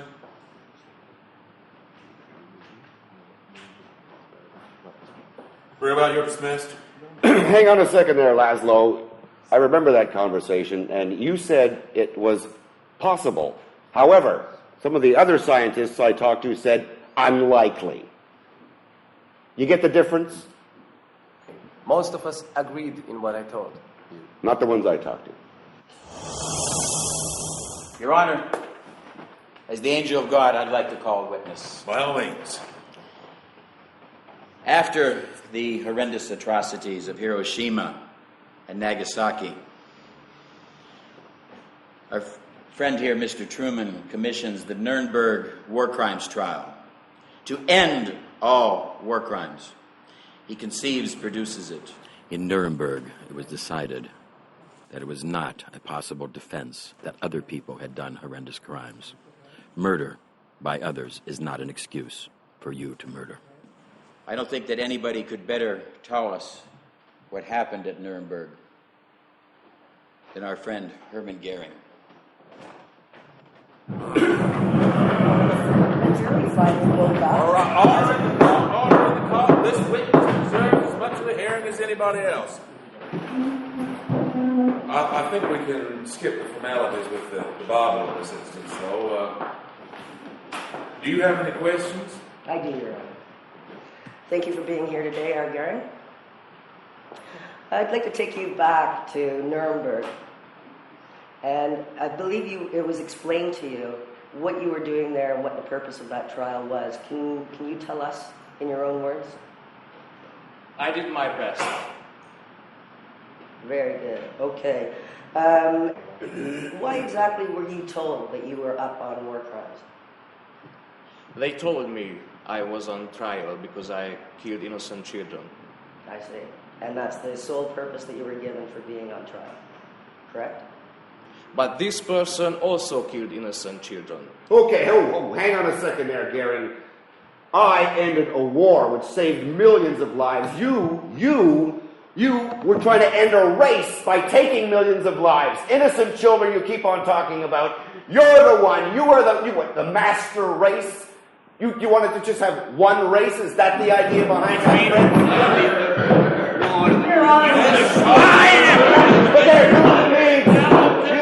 Order in my court. Will you sit down? Everybody, please. Be calm. You were on trial for the killing of innocent children. Yeah. And do you not feel then that it's hypocritical that President Truman sits here today after killing innocent children and has never before this time been put on trial for his war crimes? This swine killed really innocent people. What does that mean? I didn't. Thank you. Weren't you listening, lady? I just said he's Your trying to Honor, end a race. could you I ended a please war. ask defense counsel to control their time. President Truman, please restrain yourself. Thank you. Thank you, Your Honor. Your Honor, the prosecution would like to apologize for the disruption in your courtroom. However, we do have further evidence that we would like to give from R. Goering. And in that case, we would like to now submit to the court a video deposition made by Mr. Goering. There's a simple formula to get power. First, you find a scapegoat, some kind of race or group, and you create fear.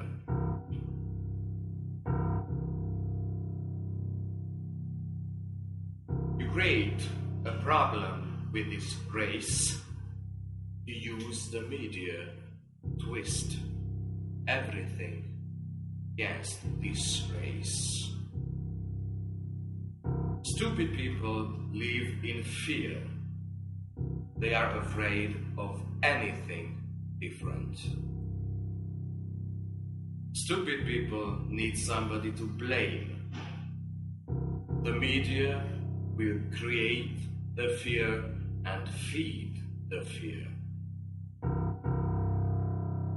If smart people protest, you say they are unpatriotic. You say that they don't love their country. These stupid people live in fear, so they give you anything.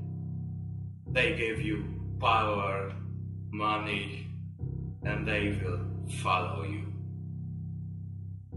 It's a simple formula.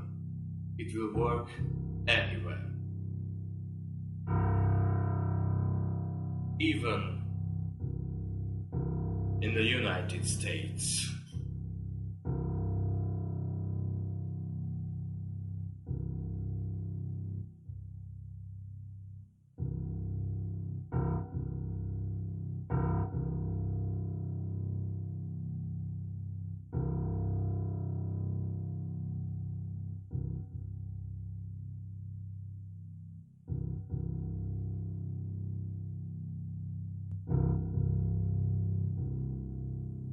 Your Honor, we have further video evidence that we would like to submit to the court.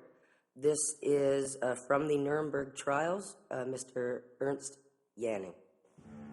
I wish to testify about the Fellenstein case, because it was the most significant trial of recent German history. It is important not only for the War Crimes Tribunal, but also for the whole of the German people. But to understand it, one must understand the period in which it happened. After World War I, a fever took over the land. A fever of disgrace, a fever of indignity, a fever of hunger. We had a democracy, yes, but it had torn elements within. But most importantly, there was fear. Fear of today, fear of tomorrow, fear of ourselves, fear of our neighbors, fear of fear, fear of everything. Only when you understand this can you understand what Hitler meant to us. Hitler told us, be proud to be German. Hold your heads high. There are devils among us. Gypsies, Jews, communists, liberals. When we destroy these devils, we will destroy our misery. It was the old tale of the sacrificial lamb. The communists, liberals, Jews, and gypsies were slandered by the daily media. Every line twisted against the minority. And when the minority spoke out, the media simply said, see, we told you they were violent and could not be trusted. The innuendo twist sold papers, and the uneducated and ill-informed were driven to fear. What about those of us who knew better? What about those of us who could see through their lies? Why did we sit silent? Why did we take part? Because we loved our country. And if we protested, the officials and the media would have said we were unpatriotic. If you protest, you must not love your country. We were threatened with defamation if we did not blindly support the government against the internal enemy. We were told to hate people we did not even know, to judge people guilty without any evidence, to scorn people without any reason. Media contorted and manipulated our fear. What difference does it make if a few political extremists lose their rights? What difference does it make if a few religious minorities lose their rights? It was only a passing phase, a stage we were going through. It would all be discarded sooner or later. Hitler himself would be discarded sooner or later. The country is in danger. We will march out of the shadows. We will move forward. Forward was the great password. A few individuals will need to be conveniently sacrificed, but we will move forward. And history tells us how we succeeded, Your Honor. We succeeded beyond our wildest expectations. We succeeded beyond everyone's wildest expectations.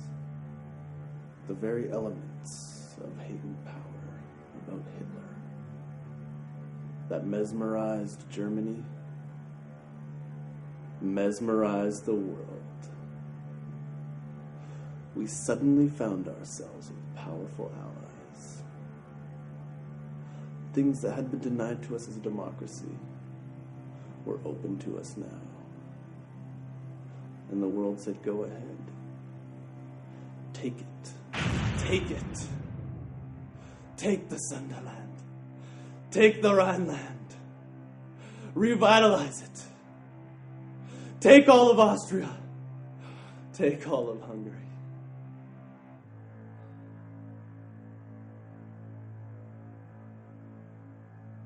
But one day we looked around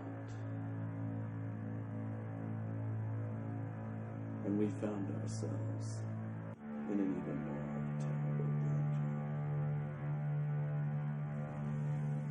The contagious fear that began in this courtroom swept over the land like a raging, roaring disease.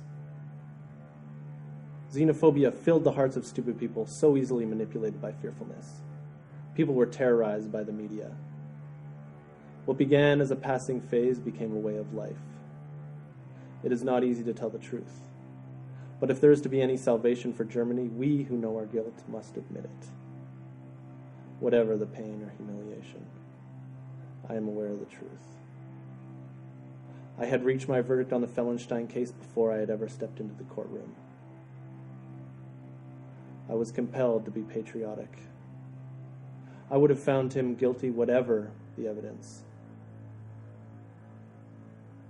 I had given in to the social pressure. Your Honor, I must interrupt. The defendant is not aware of what he's saying. He's not aware of the implications. I am aware. My counsel would have you believe we were not aware of the concentration camps. We were afraid of being accused as unpatriotic, fearful that any protest would make the conservative masses attack us, petrified to try and express simple human values to a stubborn public. Hate became the norm, discrimination a way of life. Some of these conservative people gave Hitler more power than anyone could ever imagine. They seemed to feed on the hatred and killing. This became a contagious sickness. The government's power was so immensely intimidating. We just wanted to live our lives and do our jobs. We did not want to be responsible. We were aware but frozen in disbelief. We were swept up by the frenzy. Afraid of action, we tried to ignore the unstoppable acceleration of hate, xenophobia, discrimination, bigotry, intolerance, and prejudice. This fear-based power was rapidly growing out of control. This freight train of hate fear progressively gripped us in Germany. Extremists fed extreme reactions, and they did not tolerate compassion or peaceful thinking. Fear breeds fear. Hate can only breed hate. We had given our power to people who believed in killing. We had given everything to psychopathic killers who thought it was okay to kill even innocent children. They used patriotism to defend themselves. So here we are. President Truman has tried to put the German people on trial, to find out why, to find out how. But in doing so, he has put all of humanity on trial. Because everywhere, normal people must make a stand against psychopathic killers and their bigotry and hate.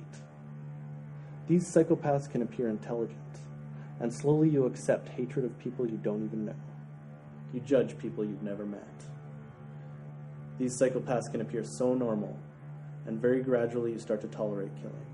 They divert attention from themselves by pointing out that other people kill as well, as if other people's killing could justify their killing. These psychopaths can appear so helpful, and bit by bit you start to acquiesce to killing. Fear led people to forget killing is killing. This could happen anywhere. But here we are, in Germany. This is where our bodies lived. But where were we? Where were we when Hitler began shrieking his hate and twisted prejudice? Where were we when the media insinuated distrust? Where were we when innocence became Where were we when killing became a way of life? Where were we when our neighbors were being dragged off in the night to death camps? Where were we when every village in Germany has a railway station with cattle cars being filled with innocent children taken to their extermination? Where were we when they were crying out in the night for us? Were we deaf, dumb, blind?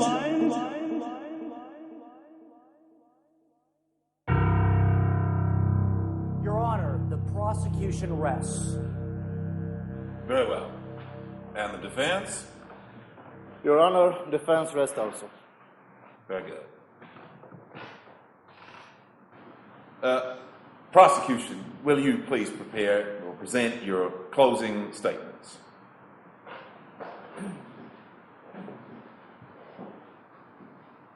Your Honor, we're prepared to offer our closing statement. We begin with Mr. Stephen Chase. Very good. Please proceed.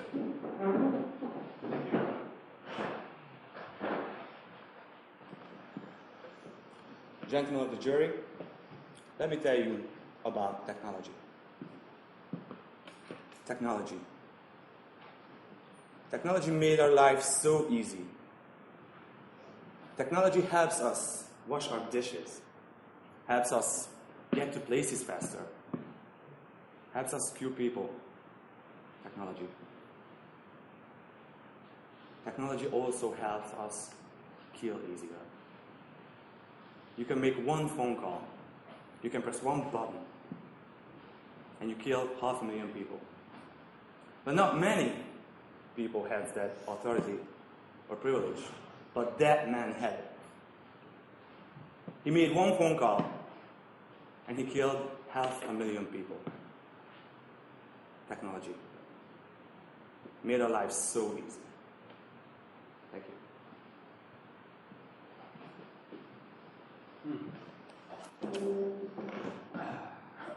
Well, that was one hell of a prosecution on technology there, Counselor. I hope your team has something else that they want to present to the court. Mr. Ishimoto, please.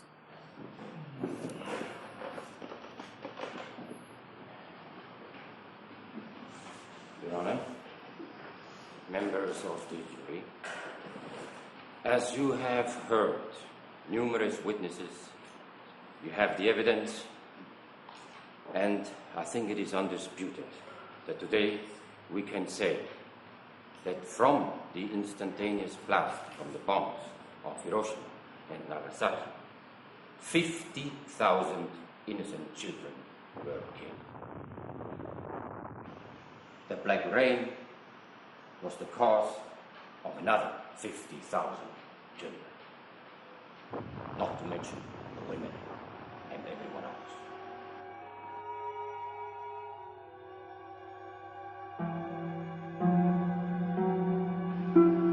And as it follows, throughout the world, because of these two bombs from Hiroshima and Nagasaki, thousands of innocent people are still dying. Children, women, humans in general.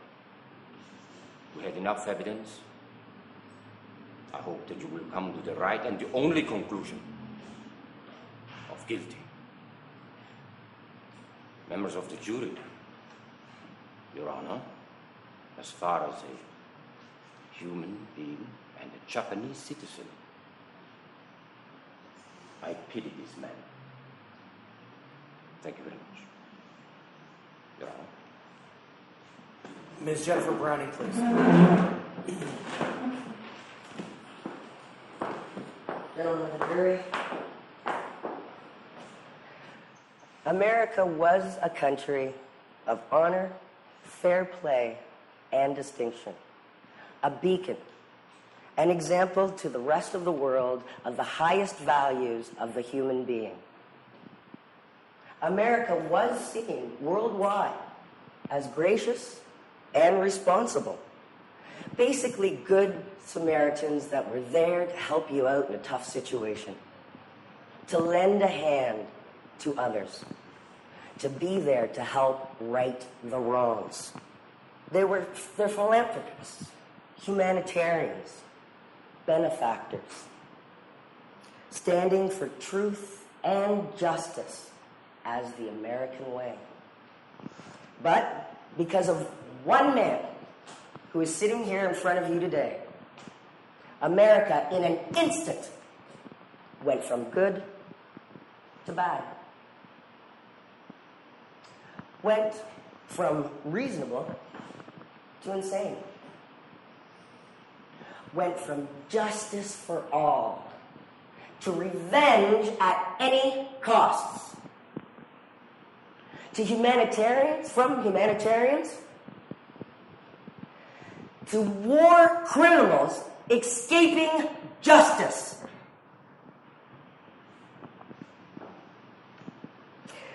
The atrocities of this man are indescribable. We need a new word for atrocities. His crimes are so horrendous. The world lost trust and faith in America. And America lost its honor. Gentlemen of the jury, I ask you to look into your hearts, do the right thing, and find President Truman guilty of war crimes and bring back America's honor.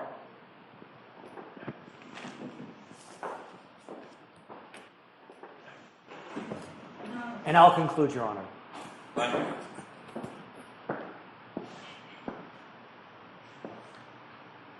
The facts are undeniable. The law is clear. I'll make it simple for you. The testimony has shown that no warning was given to the Japanese, a clear violation of international law. It's also undeniable that the war with the Japanese was over. They could not defend themselves. There was nothing that they could do, conventional, nuclear, or otherwise. There was no reason to drop this bomb. They had no army, no air force, no navy. The war was over. Even worse, they wanted to surrender.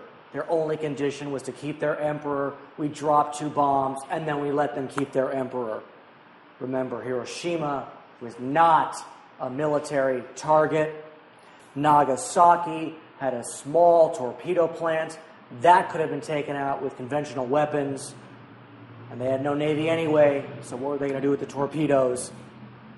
And using these bombs was less about ending the war with the Japanese. It was more about showing the Soviets what toys we had in the arsenal. Remember, over 150,000 Japanese civilians died instantly.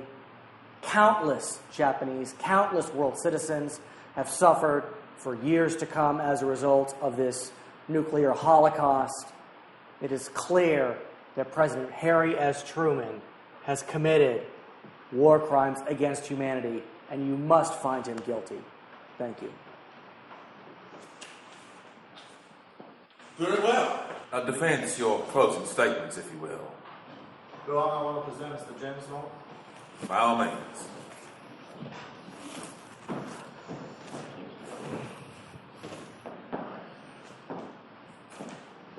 Gentlemen of the jury, as we know, war is never easy. Someone has to make the tough decisions, and that is the job of the president. As touching and poignant as the speeches were that you just heard, the fact still remains. Just as he said, the buck stops here. He has to make those decisions. And face it, those people were going to die anyway, at some point.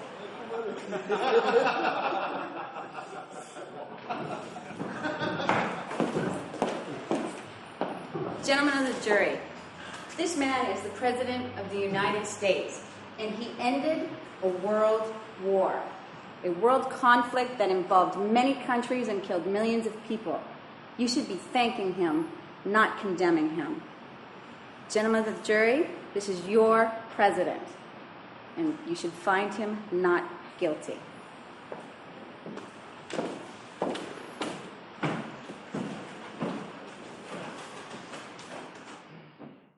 Okay, gentlemen of the jury, I need to know what your vote is on Mr. President's war crimes against humanity.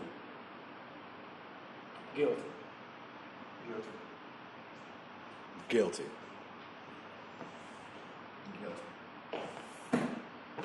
Guilty. Okay, for those guilty parties, I would like to know your reasons for this action towards Mr. President. It's very simple. Because he did not give a warning. Okay. So, He did not give warning to the Japanese people for using such a bomb on people? Yes. Okay. Well, that is a crime against humanity, and we must further think about... It's according to the international law. You must give warning for bombs like this. Understandable.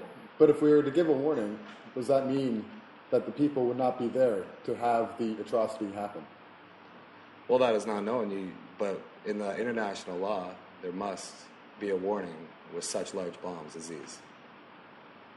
I agree with what you're saying, but the president is the president, and we must trust fully and faithfully in his decisions. He must have known something that we must follow, because you know what?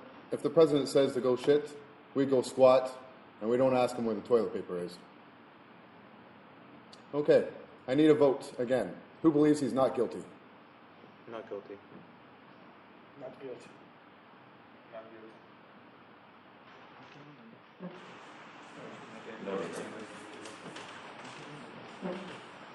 Not guilty. Not guilty. No. Not. Not guilty. Not guilty. Well, this is quite a change of events, and with that kind of vote, I believe that we'll have to put down on paper, as well as saying in the courtroom, that Mr. President is not guilty of these war crimes. All in favor? Aye. Well, thank you, gentlemen of the jury. This is now dismissed. Why, gentlemen of the jury, you have been presented with a case, the legal and moral complexities of which would defy Socrates or Solomon himself. Bearing this in mind, with 10 minutes to consider, you have already reached a verdict. My only question is, and I do like some levity in my courtroom, is what did you do with the other 9? You have reached a verdict. Can you instruct us as to what your verdict Your Honor, is? please. The prosecution would like to reiterate our objection one more time. Objection noted. Objection overruled. I'd like this in for the record. This is a kangaroo court that we have going on. Objection noted. Objection They have been overruled. asleep for most of the testimony and don't get me started on Objection you. overruled. Will you please present your verdict to the court? Yes, Your Honor. The verdict is...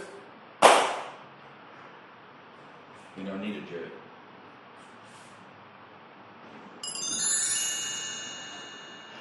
In fact, we don't need a judge.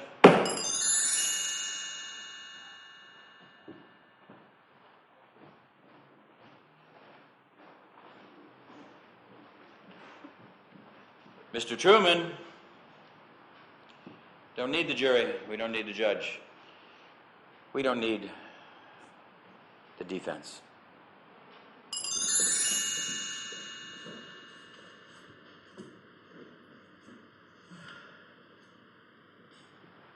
In fact, Mr. Truman, we don't need the prosecution.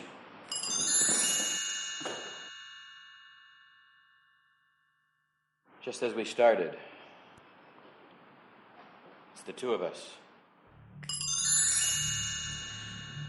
Well, Harry, we didn't need the jury, defense, prosecution, judge.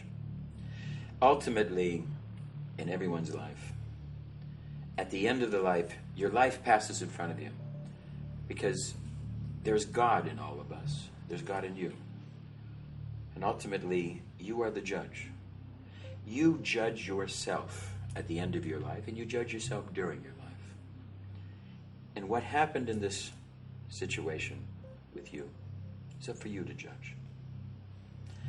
Now, we talked about the penalty of you spending the 75 years for all those children that died. Having heard the testimony, I think that I could maybe even say that Hiroshima had some rationale. So God is going to drop the charges on you. We're going to do a little plea bargain here. Nagasaki, however, is a war crime. And what God wants to ask you, and the God within you, will tell us, are you a man of honor? You be the judge. Are you guilty of war crimes?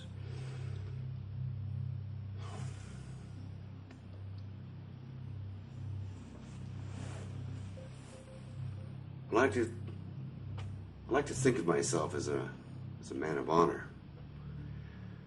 I came into this war unprepared, really. I was just supposed to sit back and let FDR look after things. My military background is minimal. But I felt that it had been enough. We had to stop. And that Hiroshima was necessary just to end it once and for all. But when I saw the awesome power, I wanted to be sure that America had this power and could maintain it. But Nagasaki, that was too much. We made our point. It was superfluous. We didn't need this. So I think that... My friend, are you guilty of war crimes? Are you a man of honor? I'm both. I'm guilty, and I hope I'm a man of honor. You are a man of honor.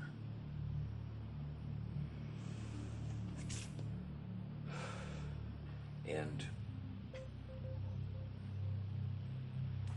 you killed Americans and polluted the atmosphere and created cancers all over the world.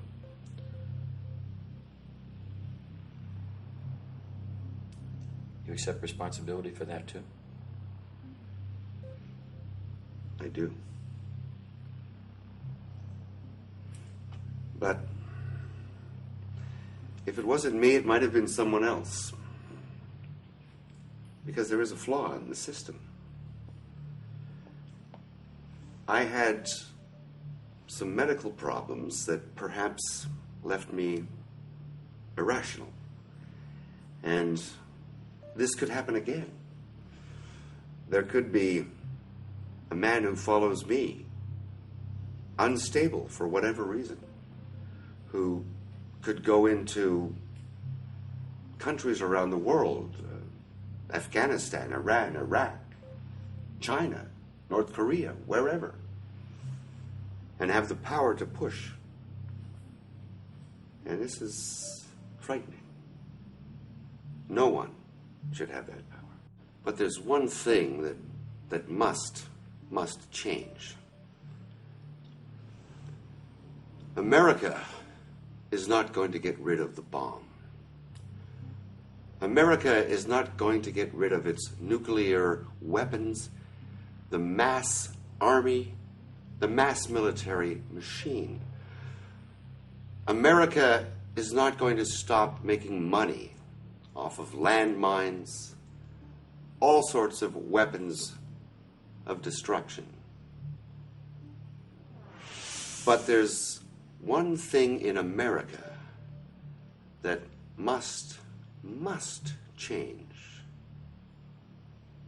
No one man should have his finger on that button. No one man. Never. It must change. America must see this and change. No one man should ever have that power. No one person should have that power. That person might have a brain tumor. A brain tumor can manifest so quickly and rob a person of insight.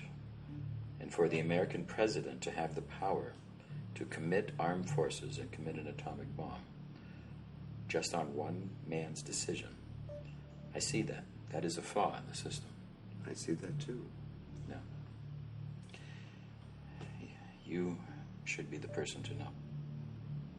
You are a man of honor. I hope so. Because what you did, America has lived in fear of what goes around comes around. They lived in fear when China got the bomb. People left America because they were afraid. People still feel that someday, somewhere, somehow, what goes around comes around, and that atomic bomb will come back to them. They're afraid of Iran, afraid of North Korea now. The first step in trying to prevent that karmic connection, the very, very first step is saying you're sorry. And I hope that America can apologize for the actions that this man did. Because this man is sorry now. Are you not? I'm sorry for the world.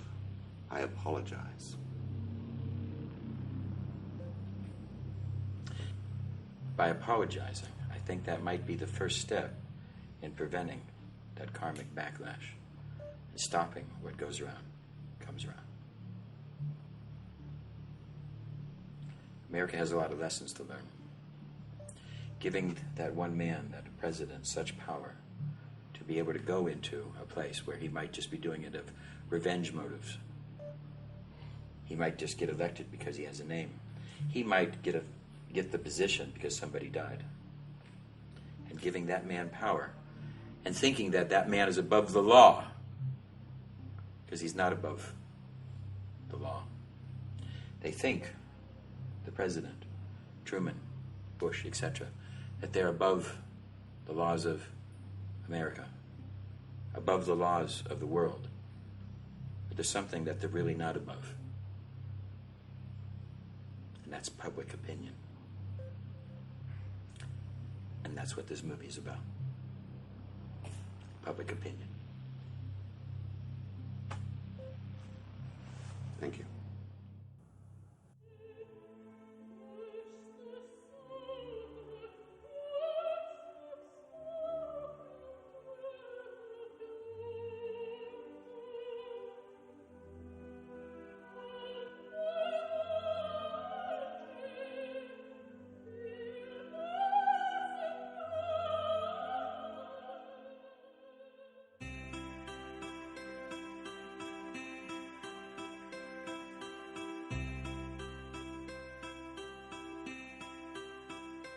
Have you ever found that place inside your heart where pain and judgment all come apart? There's a place where we can see the common good, where we teach our children what they should. Oh, why can't we see the light when we teach one thing and send it by? Oh, why can't we see? We teach one thing and practice hypocrisy. We teach our children to tolerate their pain. We teach them not to repay with disdain. We teach the art of repaying anger with grace. We teach one thing, and then so quick we place. Why can't we see? Why can't we see? Oh, why can't we see? We teach one thing and practice hypocrisy. Human race must someday learn to transcend the tit-for-tat wretched anger that we send. We all must look for the common good in the mind. To progress we must first learn how to be kind. Oh, why can't we see the light? We teach one thing, then send it by. Oh, why can't we see? We teach one thing and practice hypocrisy. Evil to pay evil is still evil. Find the peace someday we will. Focus on religion's common preachings. Don't judge teachers, judge teaching. Money is the motive, anger the weapon. Young soldiers will die, this you can bet on. Killing for peace reflects stupidity. This is something that the world must learn to see. Oh, money never makes you right. In fact, money clouds and twists your sight. The rich use fear to distort your will. Money and fear make the wars that kill. Why can't we see? Why can't we see? Oh, why can't we see? We teach one thing and practice hypocrisy. Oh, why can't we see the lie? We teach one thing, then send it by. Oh, why can't we see? We teach one thing, then practice hypocrisy. Do unto others what you want done to you. Do not do what you don't want done to you. Every day let kindness and love fill your face. This is how to live your life with grace. Why can't we see?